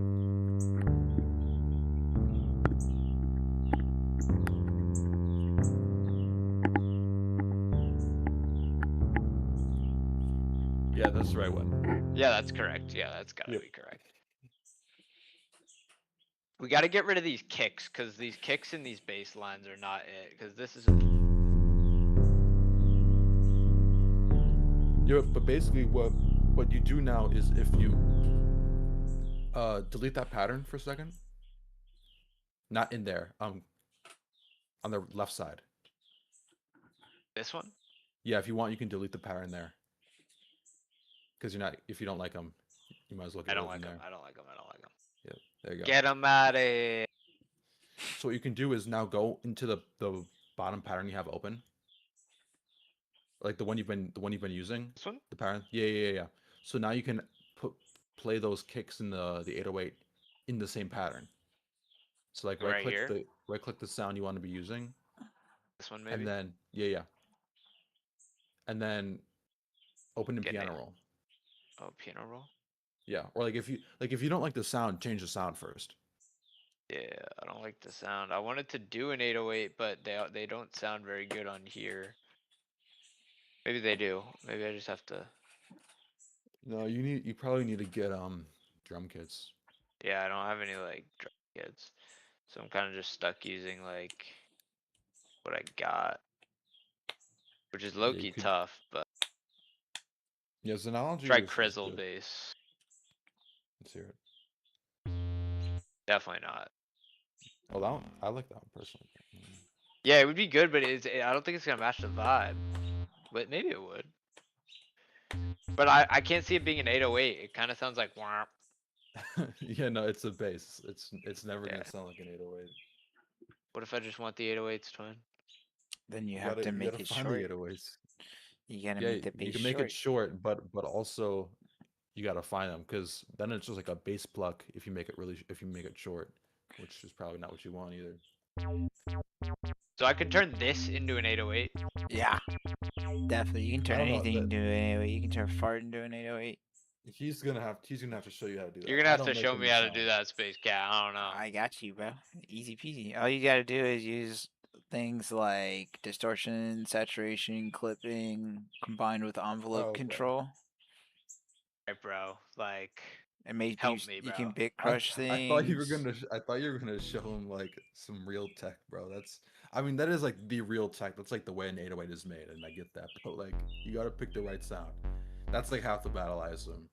Yeah, no, you're right. I mean, you're definitely better off using a better sound, but there's, that sound had Yeah. to be created somehow too, So it's Yeah, all comes exactly. down to They didn't synthesis. have a yeah, they didn't have an 808 when they made the 808, you know what I mean? Exactly, Yeah, yeah. so that's what I'm saying. Like, It's all Sure, synthesis. FL 808. Dragon the standard FL 808. That's probably like a good starting thing to go off of. Like FL bottom left where? hand corner, bottom left hand corner, type in 808. Ra-ta-ta-da-da-da-doo. Statistically, 808. 808 kick? No. Is there no like actual 808? There's like an 808 kit, but they're all like flex tuned bass, 808 bass maybe? Throaty 808. Hey, you have an 808, bro. that You have sounds an pretty 808, the good. last one. Oh, That's like the last sound you have is an 808, bro. this one right here. Yeah, Drag that in, pretty drag that good. in, bro. Sounds pretty good. We can work with Alright. that. Don't drag it on there. Drag it Oh, elsewhere. fuck. Yo, There you go. everybody Got it. And say then now, hi to Cowboy Keck 5216. What's up, cowboy kick? oh, is he tapping in, bro? Is that the guy? Alright, so I have it now. Yeah. So now you just add distortion and saturation, like Space Cat said. I do it number Also, what you 2 could on the do. channel. Yep. Also, what you could do is just click left click on the sound in your channel rack again, and then you could uh, you see where there's like the yellow gear, the yellow wrench. Yes. No, that's go back to the Yes, I do. right there to the yeah, there you go. Now boost where it says boost. Put that Whoa. not up that much. Like literally like that is a lot. Now play that. Now click on the Nah, slam that shit. waveform. Slam that shit. Okay, Slam what? that How do I shit. do it? Slam it. Oh, okay. There you go. Slam it. Now I just had to hear it. Yeah, slam it and then really, cut it's the not that cut the release hella short. You gotta cut the release. So like hella short. right here, yeah, and then where's the click release? the gear Yeah. again or not the wrench again, and then out. Turn out down. Now go. Yeah. Not that much, but like Yeah. actually no, that's not that bad. I was expecting it to be worse. Oh, Okay. not bad. Yeah. Not bad. All right, all right. And Now then the real tech is you got to real go to tech. the green audio thing The envelope. green audio thing right Go to there. the to the right envelope. of the envelope. Thank you. That's the name of it. That one right there. Yeah. You gotta make Baller. you The gotta make attack a hella square. You short. gotta make a box. You gotta turn this into a box. Turn the attack all the way down. So the second Okay. knob, turn that all the Yep. way down, and then And then make. turn that one all the way up. There you go. You're getting to the box. Now you gotta Made a make box. you gotta make it Third one. that one. Third Yeah, one all the way third down. one longer. Third one longer. Longer? Oh yeah, longer. Yeah. Let's go. There you go. And now this is the shape you want. And the real secret is you gotta find there's like the little triangle to the right side. You see where the red button that says envelope? Yeah. The red button to the left that says envelope. Yeah, and then move your mouse just to the right. Keep going to the right. Right there. Yeah, click that button. And then you got to save that as a thing called 808 or whatever. 808. 808. There you go. So now you have the envelope for the 808. And then if you Nice. open that up on a new 808, you can click that thing and it'll instantly make that shape for you. So you don't have to keep doing that BS every time. Oh yeah, I gotta post the new link. Because the link good, changes gentlemen? every What's 30 good? days. What up, bro? Alright, so I got that. And then now you How gotta you go. doing? You see the pattern that you have. You in working your on camera anything, roll? Doing all David? right. Is it your name Pattern that I have David? No. It is. It is. David. So here. And then yeah, you just You you working use on that, I try to you just go by copy the notes. divide. You copy the notes Oh, exactly. divide, You could that's also sick. add some in there. Alright, divide. You got it, I'm gonna have anything to you're go working up, on? aren't I? Especially Yes, you are. ever since the other Up to David octaves. kind of did that bullshit. I have to just You- drag it. If you know, you know. I think we all Bullshit. know, bro. Yeah. What I gotta stay bullshit? clear from him. From who? I'm You- Yeah, confused. man. you- I'm confused You, as you fuck. don't know. The- you don't know. You the- don't know David, the dude David who did the thing. Oh shit, my bad. You're no, talking. you good? You're talking about David and Goliath. Yeah, that dude sucks. No, I just wanted to see what you guys were cooking up in here, though. I'm sorry to interrupt you. Like, I Oh no, you good. I'll show you what I've been doing, bro. I've been making some interesting shit today. No, that's so funny that you have to change your name because a famous person named David is being wait, is he accused or he's arrested currently, yeah, right? I think he's. I think it's. arrested. He's Yo, fine. Space Yeah. Cat. What's up? Space Cat. Why do my 808s keep ending like short, like way too shortly? Like, I like do a small note and it won't work. Play. Does it gotta be like a long note? Like if I Yeah, it's gotta Yeah, be a long because name. it's the note length. Because like you have it so, it only plays as long as the note does. If you have the note too short. so I could do like Yeah. Also, don't even you know can how make to it get, like- longer. Do you think it's too short? I want it to be like two like that. Oh, that okay, that works. Yeah, there you go. I didn't know. Yeah. Yeah, you finding the formula, bro. This is the shit that I've been doing for a while, man. Yeah. Same Oh, yeah. same pattern exactly. Just a different progression. I've been doing this shit for almost 8 years now. Damn. Let's go, W. W lifespan. Yeah, man, it's a grind. It's a grind. For So sure. then I only have. What happened to like Ba the rest ba of da my ba shit? da ba. You deleted Ba them da da because you ba didn't da like da them. ba. Oh right. This Ba one's da da what I ba da da ba. and Dude, I've been speedrunning, learning how to master. It's going great, dude. I'm going deep. I'm deep within the rabbit hole now. You guys want a pro tip that I've gotten from actual guys up at the top? Yes. I would love a pro tip, bro. You guys are gonna hate me for saying this. yeah, what up, bro? I'm making a beat. Space Cat teaching me how to Nowadays- make a beat. Nowadays, nobody puts anything on the master. Yeah, that's what I thought. It's like I'm working you just on it. spend more time mixing. It's Yes, it's all Alright, bro, within I'll your let him know. mix. The Yeah, you only just thing mix you it. really need on your master is a Yo, limiter. Space Cat. What was that? Yo, Jake. If you're Jake shit wants to valid. say he's Yeah, gonna call you when he I gets just out do of like work, a bro. soft clip around Well, it. just tell him to join the Discord server because I'm in He here. said he joined the Yeah. Discord. He said okay. All right, Divine. I don't want to hear that shit. All right, dude. I'm fucking Alright, fucking bro. 4 hours deep into this shit, dude. I don't need to hear I that know, right now. man. It doesn't fucking matter. Your advice was literally to not master. I mean, I couldn't have thought of how antithetical you were gonna come in here and be. That's Yeah, it's not. It's pretty anticlimactic, but yeah. dude, this shit's sick. Thank you, bro. No, the true trick is to put spaghetti and meatballs on the master. That's the real trick. Yeah. What that other guy was saying, 5 sound goodizers. Yeah, 5 sound goodizers. Dude, I'm knee deep in LUFs, K weight, loudness units, and he's over here telling me to not put anything on the fucking master, dude. How are you gonna get it Yeah. to be at like standard though? Are you like you at least have to put like a multimeter on your master so you can like So track that's on where I your say nowadays, true peak. like You know what if I we mean? were in 2010 and you were sending the shit to a label, yes, you need to follow everything to a T and make it to industry standards.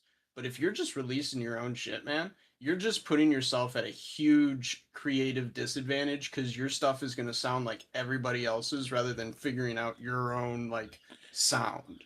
That's not true though, because it's all based around like Yo, the Ray, I need help. regulations set by the see what you mean. BBC back in fucking like So, 1940 or how do whatever. I It's get like this sound? it's all surrounding like the Over Spotify, here? all that. They all undergo like certain metrics mean? of How do I get compression. this Where if you send a 808 from track just that's too Bill? loud, Yeah. it's gonna manually pull it down for you. I How do we want to get make that, sure like, everything I'm over posting here on the sounds pattern? exactly the way I want it to sound. You know what I'm saying? That's all. That's Clicks what I analogy think number is good 5. about mastering. The what? Clicks analogy number 5. Because it's The like thing you have there's on track you Oh, 6. need yeah. to have -2 decibels of true peak. You need to have -16 LUFs. You know what I mean? That's those two things. I didn't even know those. But I the was just pattern blasting in the my playlist. music, and now I know. Oh shit! Okay, so Spotify's I fucking can't figure it yanking my out. shit down. TikTok's yanking my shit Um, down because You it's see where you see exceeding a it says certain track 6? amount of LUFs or Yep, true right peak. here. You know what I mean? No. This one? Yeah. Track 6 No, in the and center. No. you're going down the rabbit hole right That's what now. I'm Because yeah, saying, dude. Hold on, bro. Hold on 1 second. I'm down. every streaming service is different. So Exactly. that's the I can hear you shit now. that I'm sorry. sucks. That's Say what it I'm one time. saying.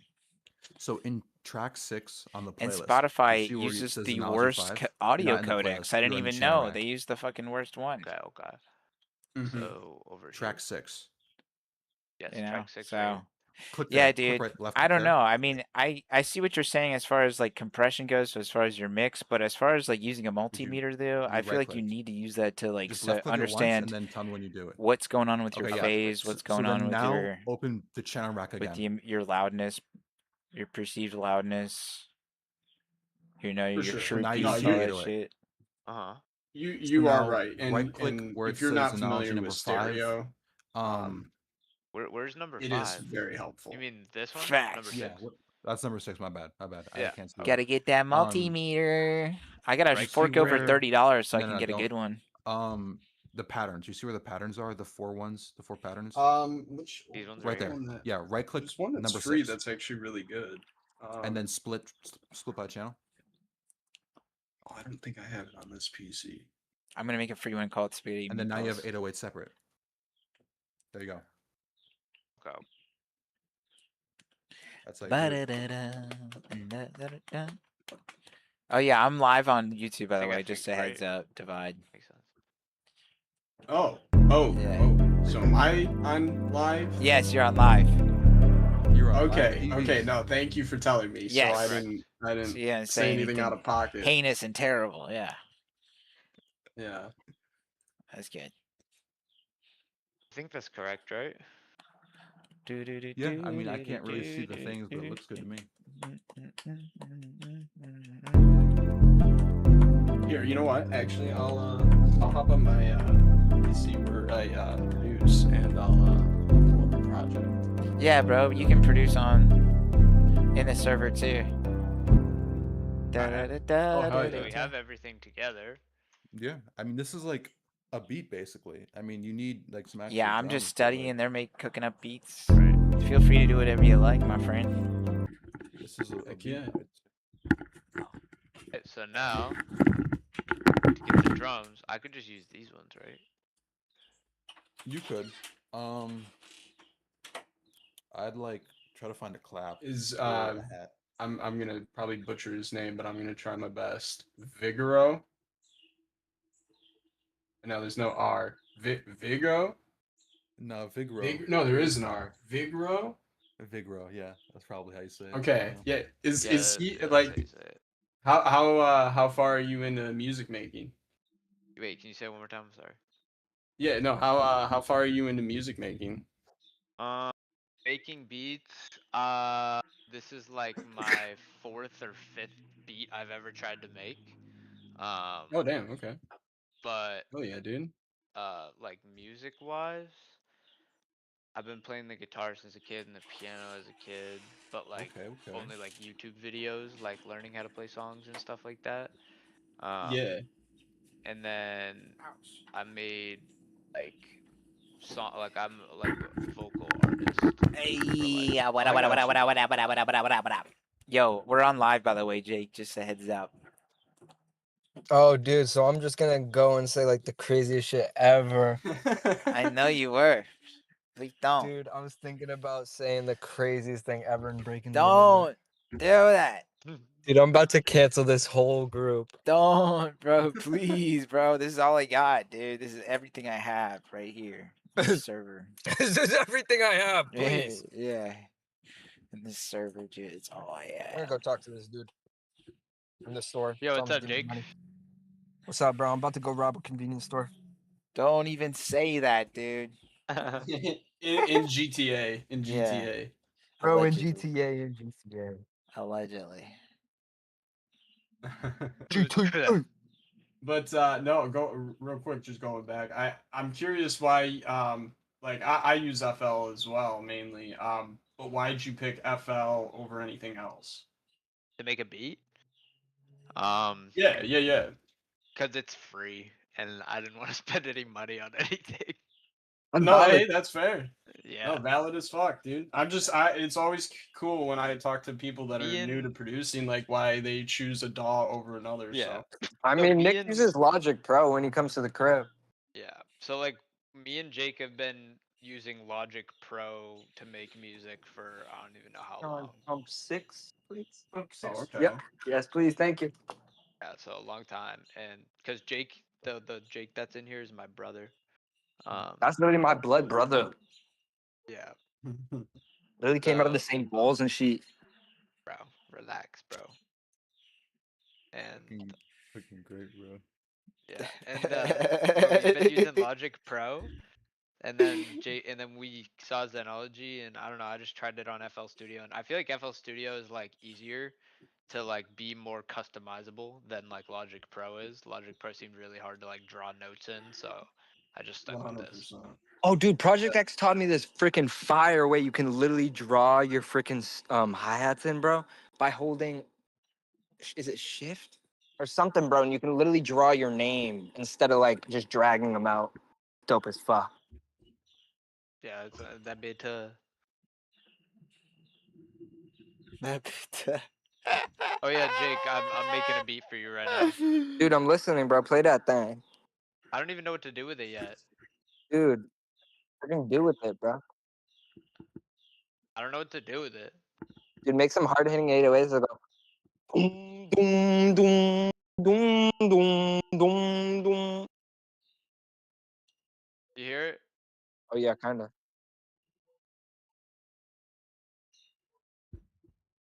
Oh, yeah, that's This is hard. kind of what I want to do with it. Bro, you low-key had the same idea that I just literally said. I know. That's because we're interlocked neuropathically. Boom, All right, wait. So boom, Lay, boom. so Lay.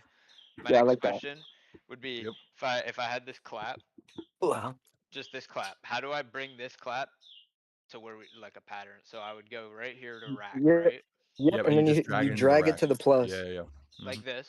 Yep. Yep, I and go select the here. channel. So then so I mean, Put do I it to need a 3. channel for a Yeah, Yep. clap? I usually do. Mm-hmm. And then do I just pick these random like spots or do I use a piano roll? I use the piano roll. People definitely do the spots that you were talking about, though. Okay, because Depends like how you if want to do it. I would do it like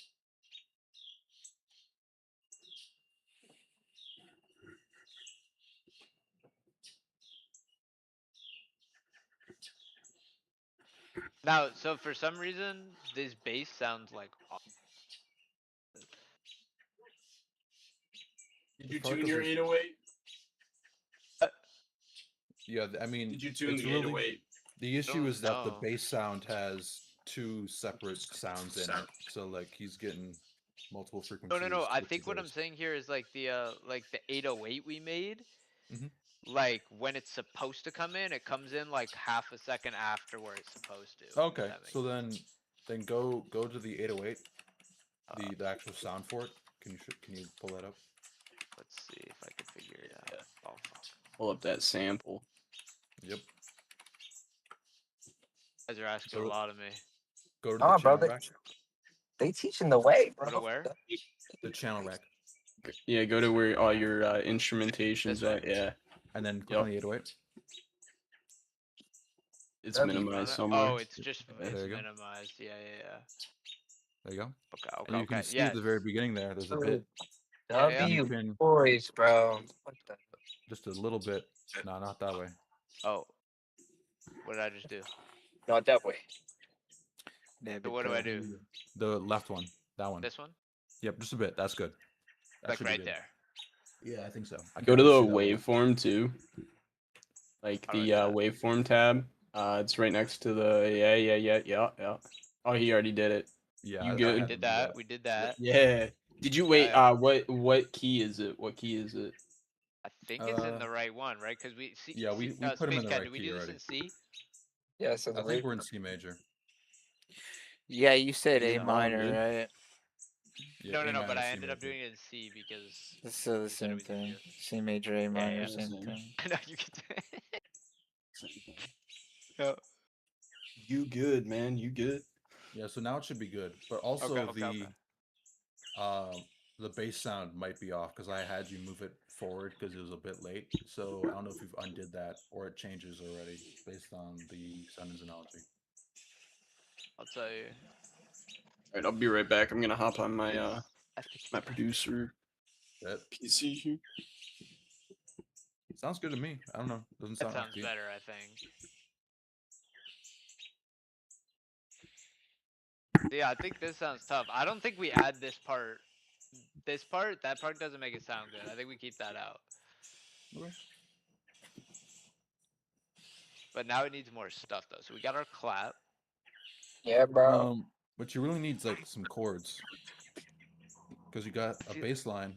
I But feel you like got I just nothing kind of else. want to do like a clap, and then I want to do like drums before I do. Should I do drums before I do the chord, or should I do the chord?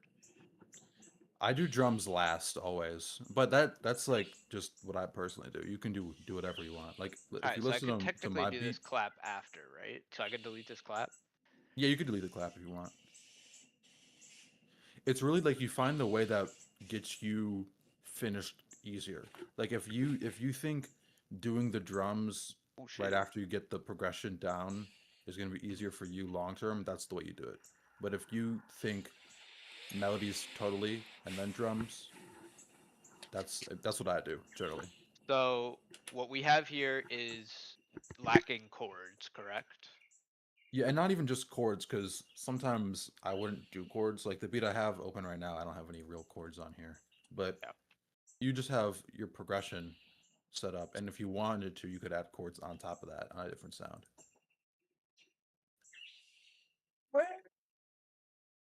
Yo. Yo, Nick, What's up? dude, like Oh, I can't hear anything of what you just said. It just cut in and out. bro, like if it was like in the background. I think I got what you were saying. I think I know exactly what he's talking about. I know what he's saying, but so I need pretty much. Excuse me, where's my?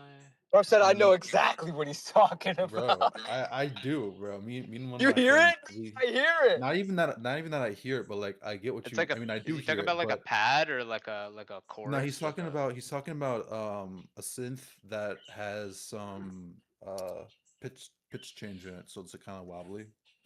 And then Like a synth lead. yeah, synth lead, put a synth lead. Okay. I don't know which ones in Xenology have any pitch change on it I would though. do like, bro, like I feel like feel like these like pads like have the thing he's talking about.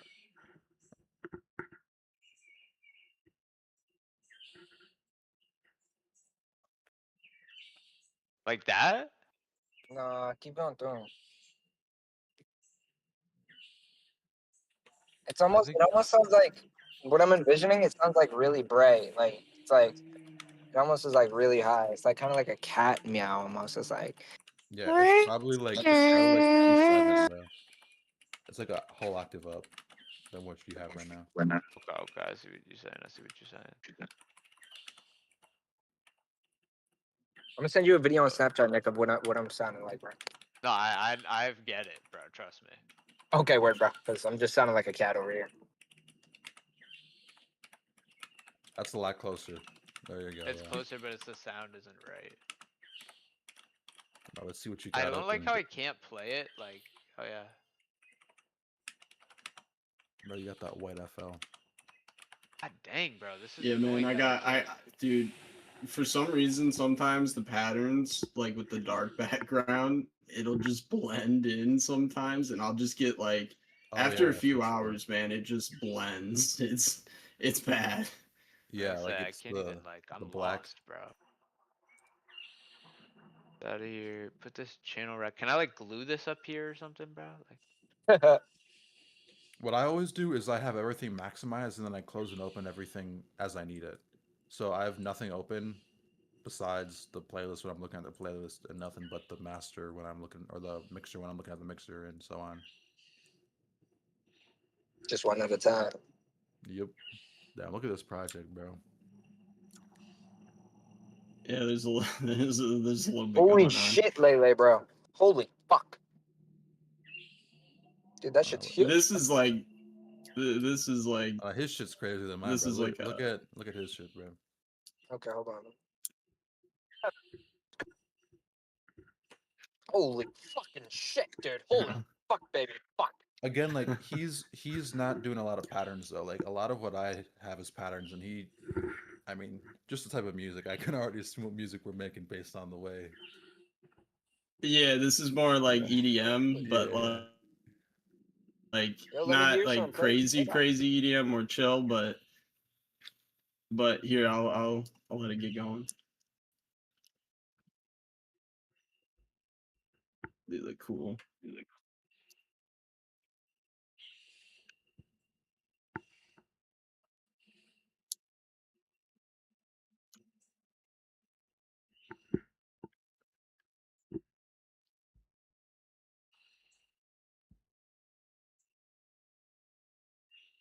Mm. Yo, this like the new Cyberpunk game in the club right now. Woohoo!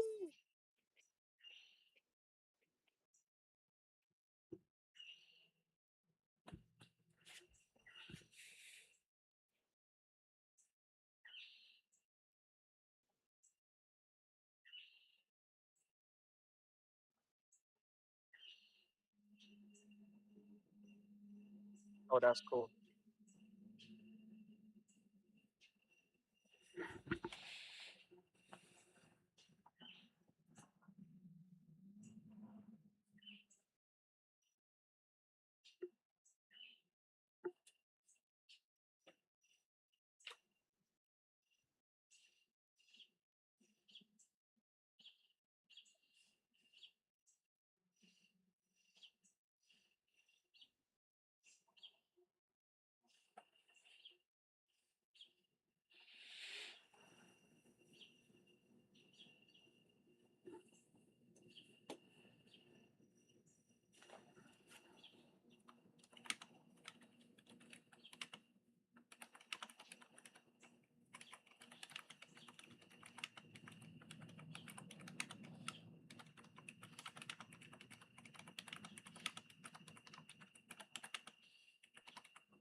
Oh, that's cool.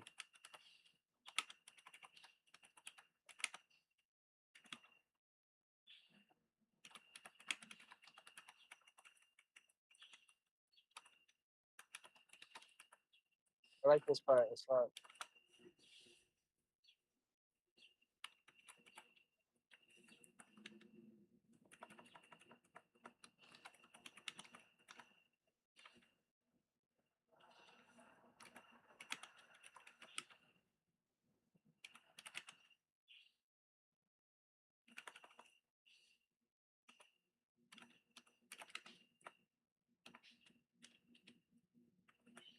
Ew.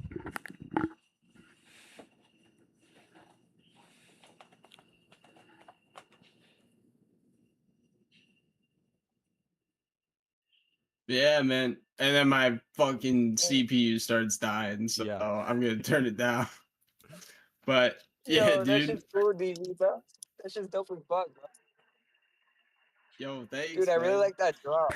I really like that drop, bro. That shit was catchy as hell, bro. It had me fucking. It felt like I was at Cyberpunk Strip Club, bro. It felt like really new, bro. I like that. That's funny, man. Can you play again real I quick? appreciate it.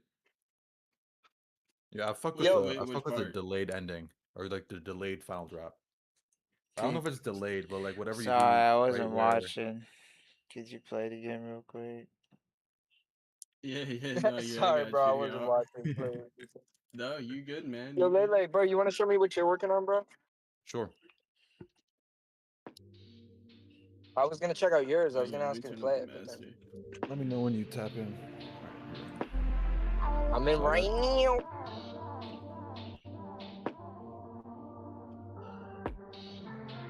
Ew. Ew.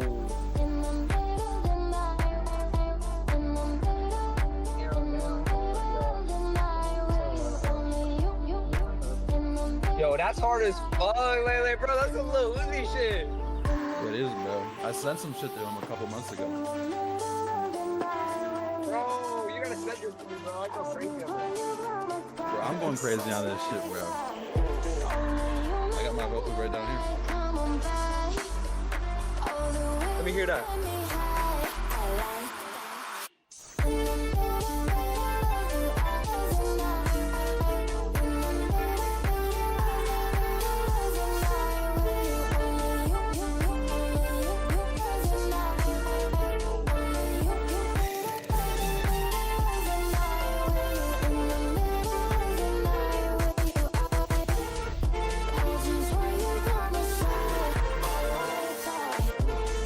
Yeah, that shit's tough as fuck. Thank you.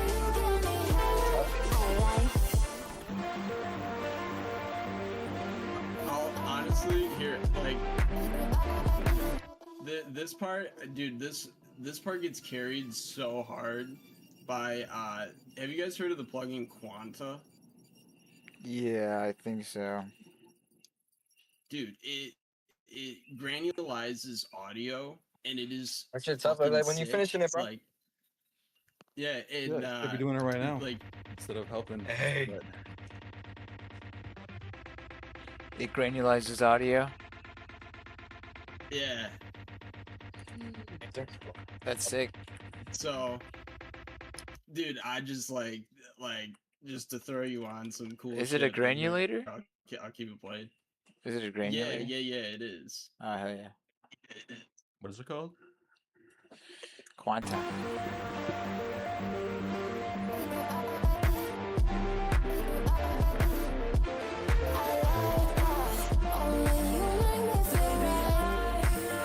Oh shit! I accidentally unmuted everything. I was working with different vocals. All right, we should be good. My bad.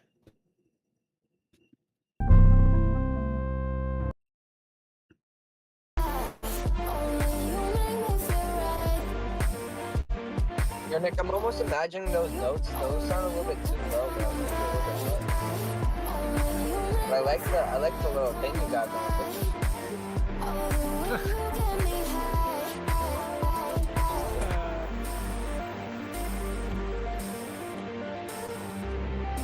Wow, that's way too high. Ah, my ears. That's brake whistle.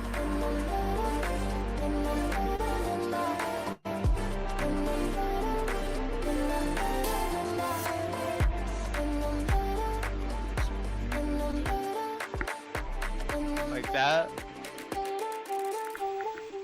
Maybe just the sound on God, but like the pattern.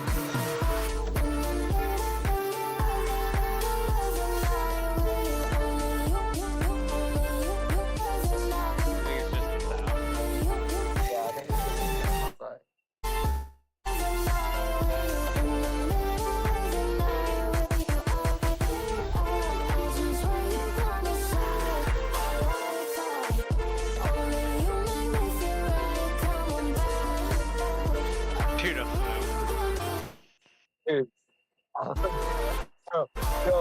have Vital? What? You have Vital? You have what? Vital? No, I VITAL. don't. I don't have it.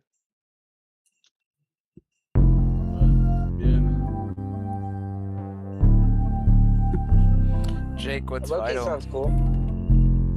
Vital is just like another, what's it called? Technology. VST. See, hold on. It's free when you have what's it called? Splice.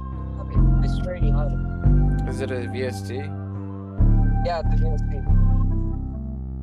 Like a synth or some shit? Yeah, bro, they got a bunch of cool ass sounds. Nice. Check it out. Space Cat. Yeah. What up? What are you bro? What's up? What are you up to? What'd you say? So what are you up to? I'm just studying, bro. Nice. Studying scrolls, man. Studying scrolls. Fucking legendary. I'm trying to master mastering right now. Nice. Yeah, dude, I'm learning so much. Like today, like honestly, I might have to stop just because my brain is like kind of getting overloaded with so many. Take a little break, bro. Break time. Dude, I'm addicted to the information though, dude. Oh my gosh, bro, he's like a vacuum. He's a information Dude, vacuum. I feel like Neo in the Matrix right now when he's learning Kung Fu. He's just downloading it into his Bro's brain. gonna see gain staging in his sleep. Yeah, literally. That's so cool. I'm downloading this shit into my brain, and it's such like it's just a bunch of numbers and shit. So it's just like hard to like wrap everything around in my brain because there'll be things that are very similar in concept, like LUFs versus LRA versus LKFS. Like my brain's just having a hard time like remembering. Remembering, right? Damn. Fuck. I would. It's like I'm starting to get easier though, but it's like I'm just having to like kind of reread the same thing over and over again so it like sticks.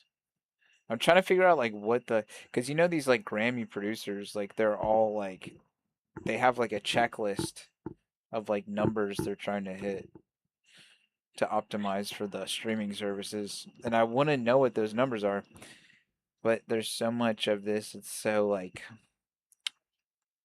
oh, this streaming service is negative 14, and this streaming service is negative 12, and this one's negative Right, 2, because and I this know one's. Spotify. What is? I know Spotify does some shit. Yeah, Spotify's a negative 14 lufs and negative 1 dB true peak. So that's saying you can only have your master peak at negative 1 decibels at its loudest.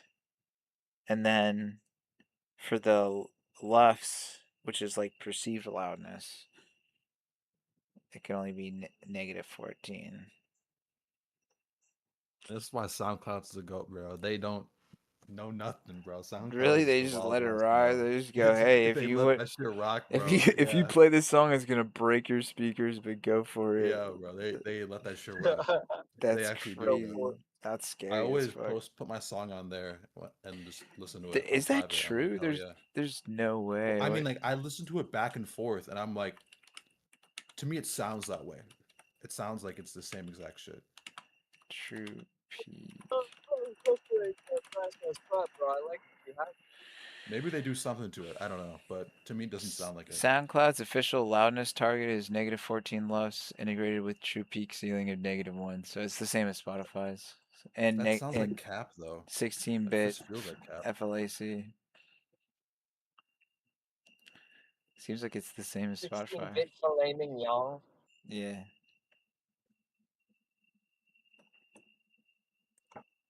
You guys hear all those crickets?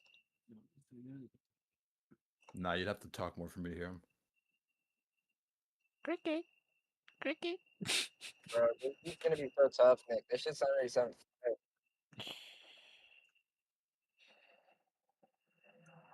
Dude, please, please, please, please, please, Lele, prove me wrong about the SoundCloud thing because I want to be wrong.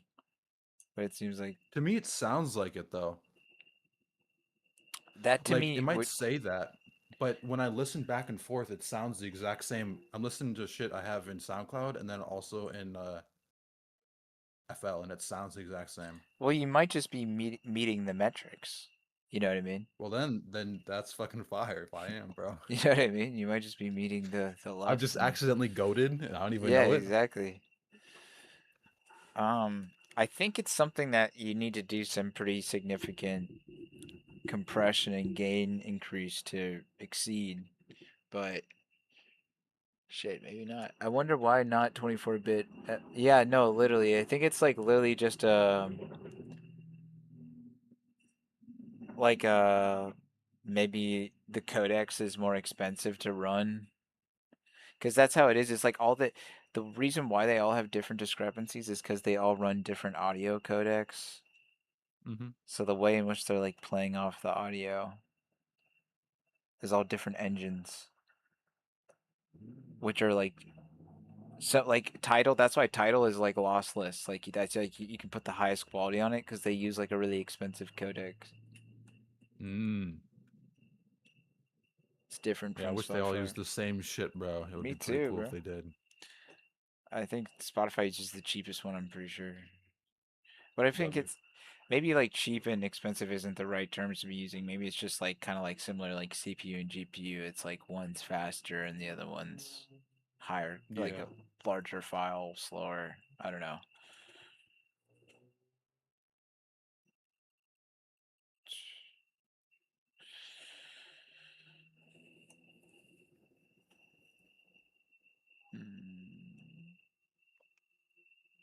FLAC 16-bit is for best quality. Yeah, how do I properly dither?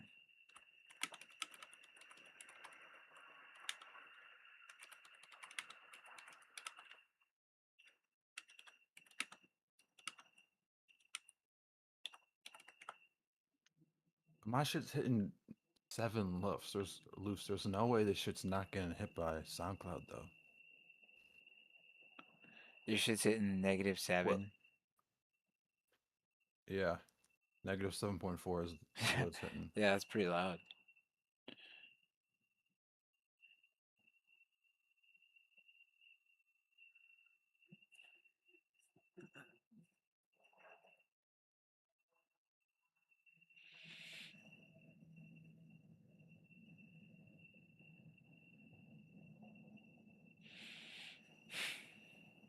What are you guys using to detect the lofts? Oh, I'm just For using the stock Swiftly? shit they got in FL, bro. Emphasis. I That's use their new plugin. I use Pro L, but I'm thinking about getting a multimeter that's like a second reference because most mastering engineers I see use two, just to see if That's there's any valid. I should. There's Yeah. have you heard of Yulin loudness meter? What is that? Yulin loudness meter. It is another Goaded. nice little plug-in tool. You can it's free. You can put it Mm. on your master and kind of see how many lufs your Oh yeah, track this is thing. hitting at.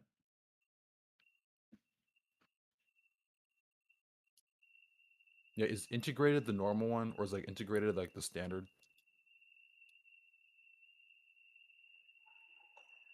Yes, sir. I'm not sure. Let's fucking go. Yeah, actually, I remember I was reading an article today during my deep dive, and this was recommended on there. This plugin, good looks. Ulean, right? It's called Ulean. Yep. I'm seeing that shit right now. Ulean. It's a Oh Yeah, yeah, it helps you get the correct loudness levels to upload to. Then it lists all these different services. I'll send you Very guys it's cool. nice. the article I was reading. It was It's a nice little tool. they had really Yeah, good shit. I'm getting that shit right now. Thank you, bro. I W don't think I sauce. can do the drums low key. Let's hear your drums. Let's hear your They're drums. pretty bad, bro. I can't even lie. I don't think I could do this shit. Let's hear it. Tell me when Let's everyone's hear ready it. to hear these pitiful ass drums, bro. I'm in, Yeah, bro. I'm putting it in the chat. this link to this article. It has like some really good multimeter tools for free. One of them was the one that you recommended, Mr. Divide. You hear how bad this shit is, bro? I think it's that it's kind What's of that? off. There's some maybe. Yeah, it's just a little. Your hi hats are a little off. Yeah, that's it. And then also it's the sound. Like the sounds aren't helping you, and then the hi hats are off. Damn. Rithless. The hi-hats are off key. Off tempo. A little nice like beginner helper tool is just right click your hi hats. Like the actual sample. Yeah, and fill in 2. Yes. Yeah. And then another nice little helper is right click on the sample again, and go to what is it? I can't think of the. Hold on. Graph editor. And it should be already. In graph editor. Velocity, and like the second one, and like Yeah, you lower the every second other one. a bit, I one, just think. turn it down. That's a lot. These are glitching out, so like Little bit. like that, Yeah, somewhere like that. Maybe a tad higher, but like that, yeah, I think that's valid. I and then do normally that it the every other way. other one. Yeah. Yep. And what I do that's a little different than that. Dude, what is it called again? Internet is shit down here. Bro, it doesn't work in this beat. I have this fucking all the hats played out separately, which is fucking bullshit.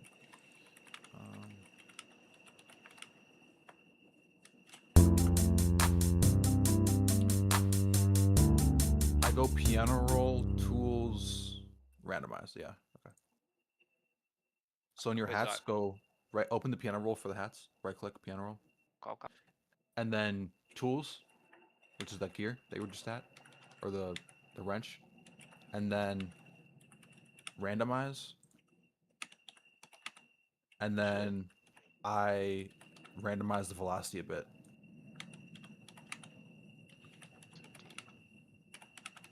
We seeing that shit? Oh, it's I'm right not here, right? I'm not seeing your window open up, so I don't know. But Okay, so there's like a bunch of like knobs, and one of them says velocity. yeah, So and then one of them says panning, right? Yeah. Yeah. And then it depends on the sound or music you're making, but I'd do like 16, 20% or whatever. And then I'd turn panning off for what you're doing, just because you're doing some simple shit. There you go. That might be too much, but you can just listen to it now.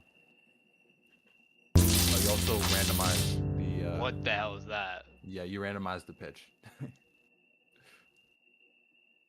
Go back into it again, and then just make sure velocity is the only one you change. Not pattern. Not pattern. No, pattern should be left normal. Pattern normal. Velocity There you go. should be the only thing. All right, Yep. I'll. So now you can see the velocity is.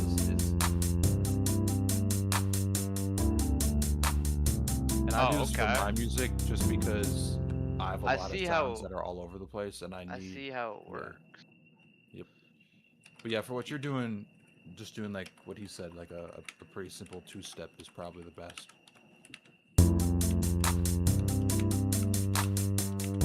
And then I can literally just like, I think I have an idea. First off, I want to like remove just one. Yeah, it's probably a size limitation issue, honestly, brother. Yeah, it's probably have to pay for title one. For what? What are you talking about? I'm talking to the person in my YouTube chat. Cowboy Keck in the chat.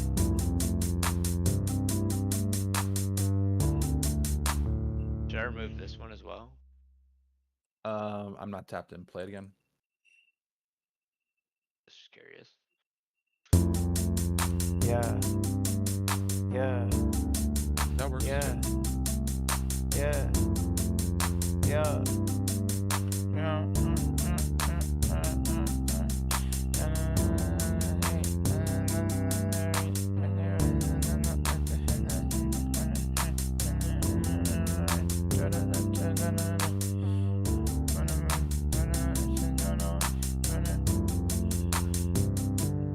honestly think it doesn't Fire. need much. I think it's fire just like Fire.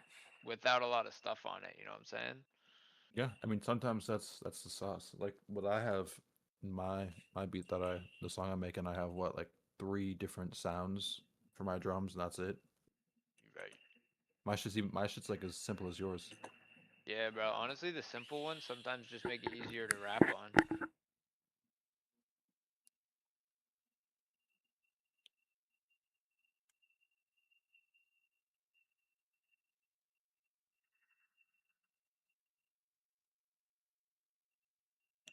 POW R1, 2, and 3. POW R2 and POW R3 are absolutely legit. They're used legit.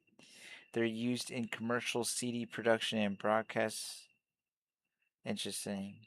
POW R2 and POW R3. R2 and POW R3 dithers.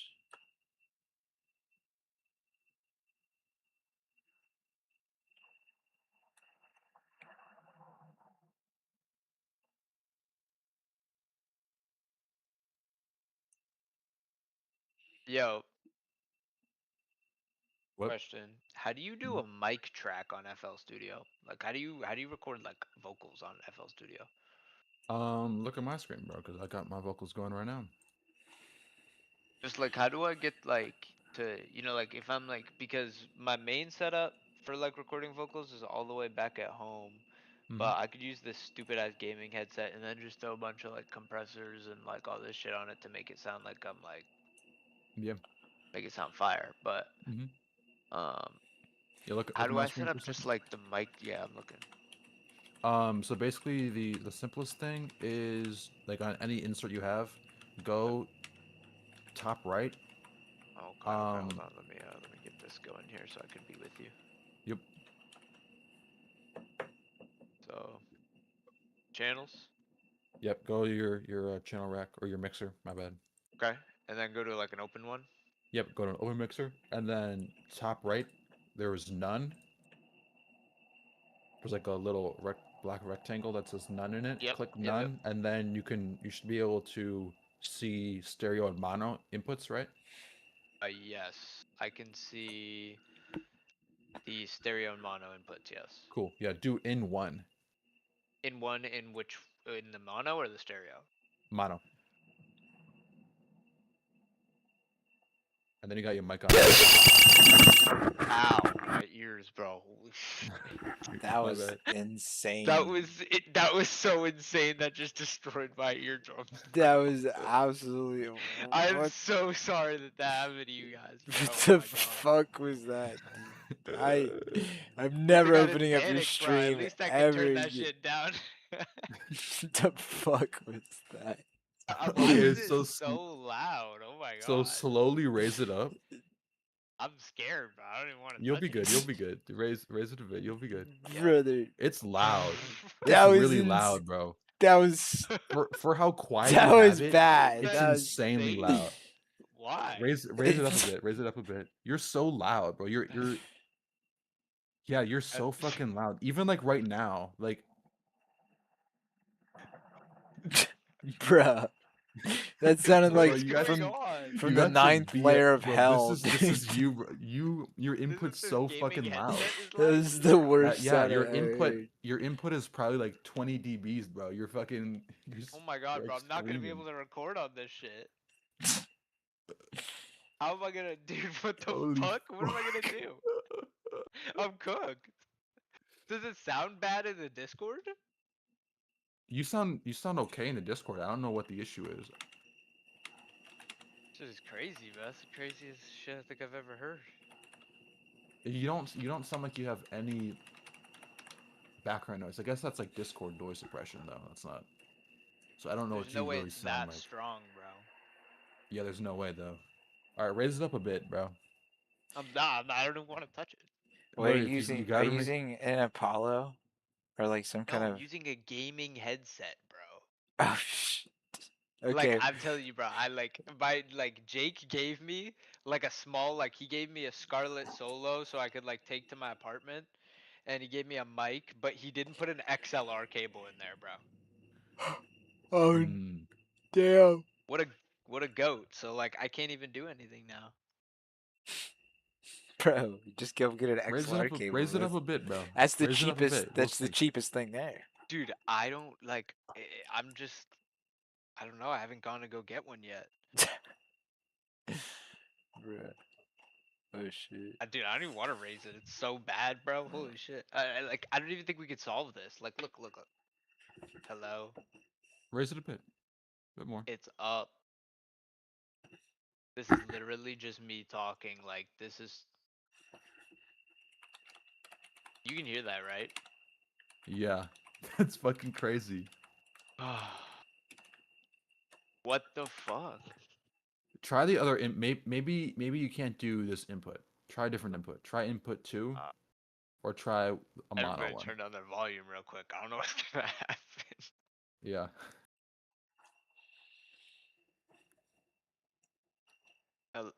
Hello? It's not any better. Try the mono one or try that one. Hello. What up? This is bad. That's awful. I have Dude, no I idea can't. why. Like, what am I supposed to do? Actually, what do I I don't do? even I'm know I don't cooked. even know what's doing it. I don't know what's doing it either. I think it's just the fact it's a gaming headset that's doing it. Can you I don't even know. Can you turn an input back on and then click the red button at the bottom? So turn an input on again. Do in one. And then click the red button. And then raise it. Raise it Hello, up. hello. Okay, so what setting do I have? I don't know if that does I something or don't know. not. Because when I have mine on. Oh no, mine's on too. No, I'm just tripping. I don't tell you, bro.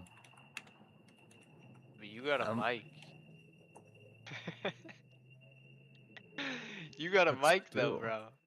I do, but I don't get why your headset is doing all I that. genuinely think it's because it's like a gaming headset.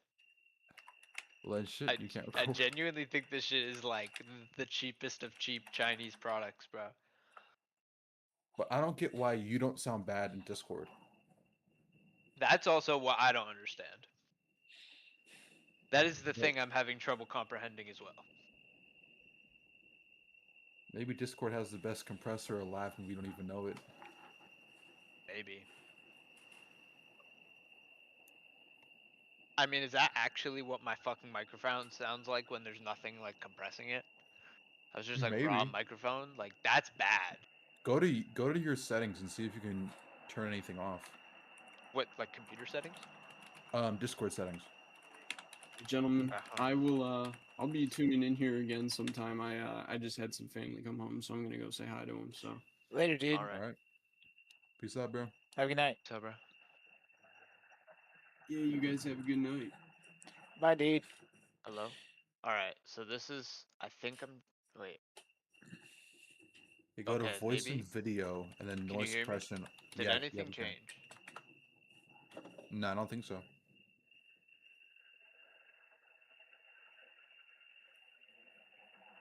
I'm Discord, right? Yep. If I just turn off all of the noise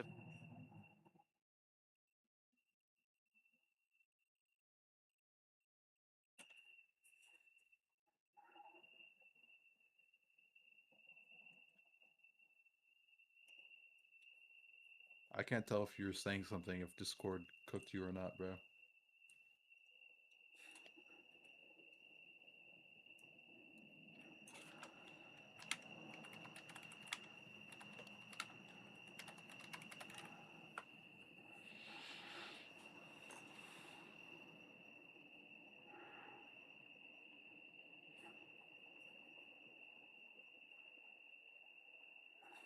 Hello, can you hear me? Yep, now I can. I don't know, bro. When I turned it all off, it just like must have dropped the like gain or something. I don't know. What's this? What does this do? Hello, hello, hello. Hello? Yep. Am I really loud? Now you sound the exact same as you normally did before. Oh, bro. What about now? You sound a bit different. You sound like there's a bit more background sound.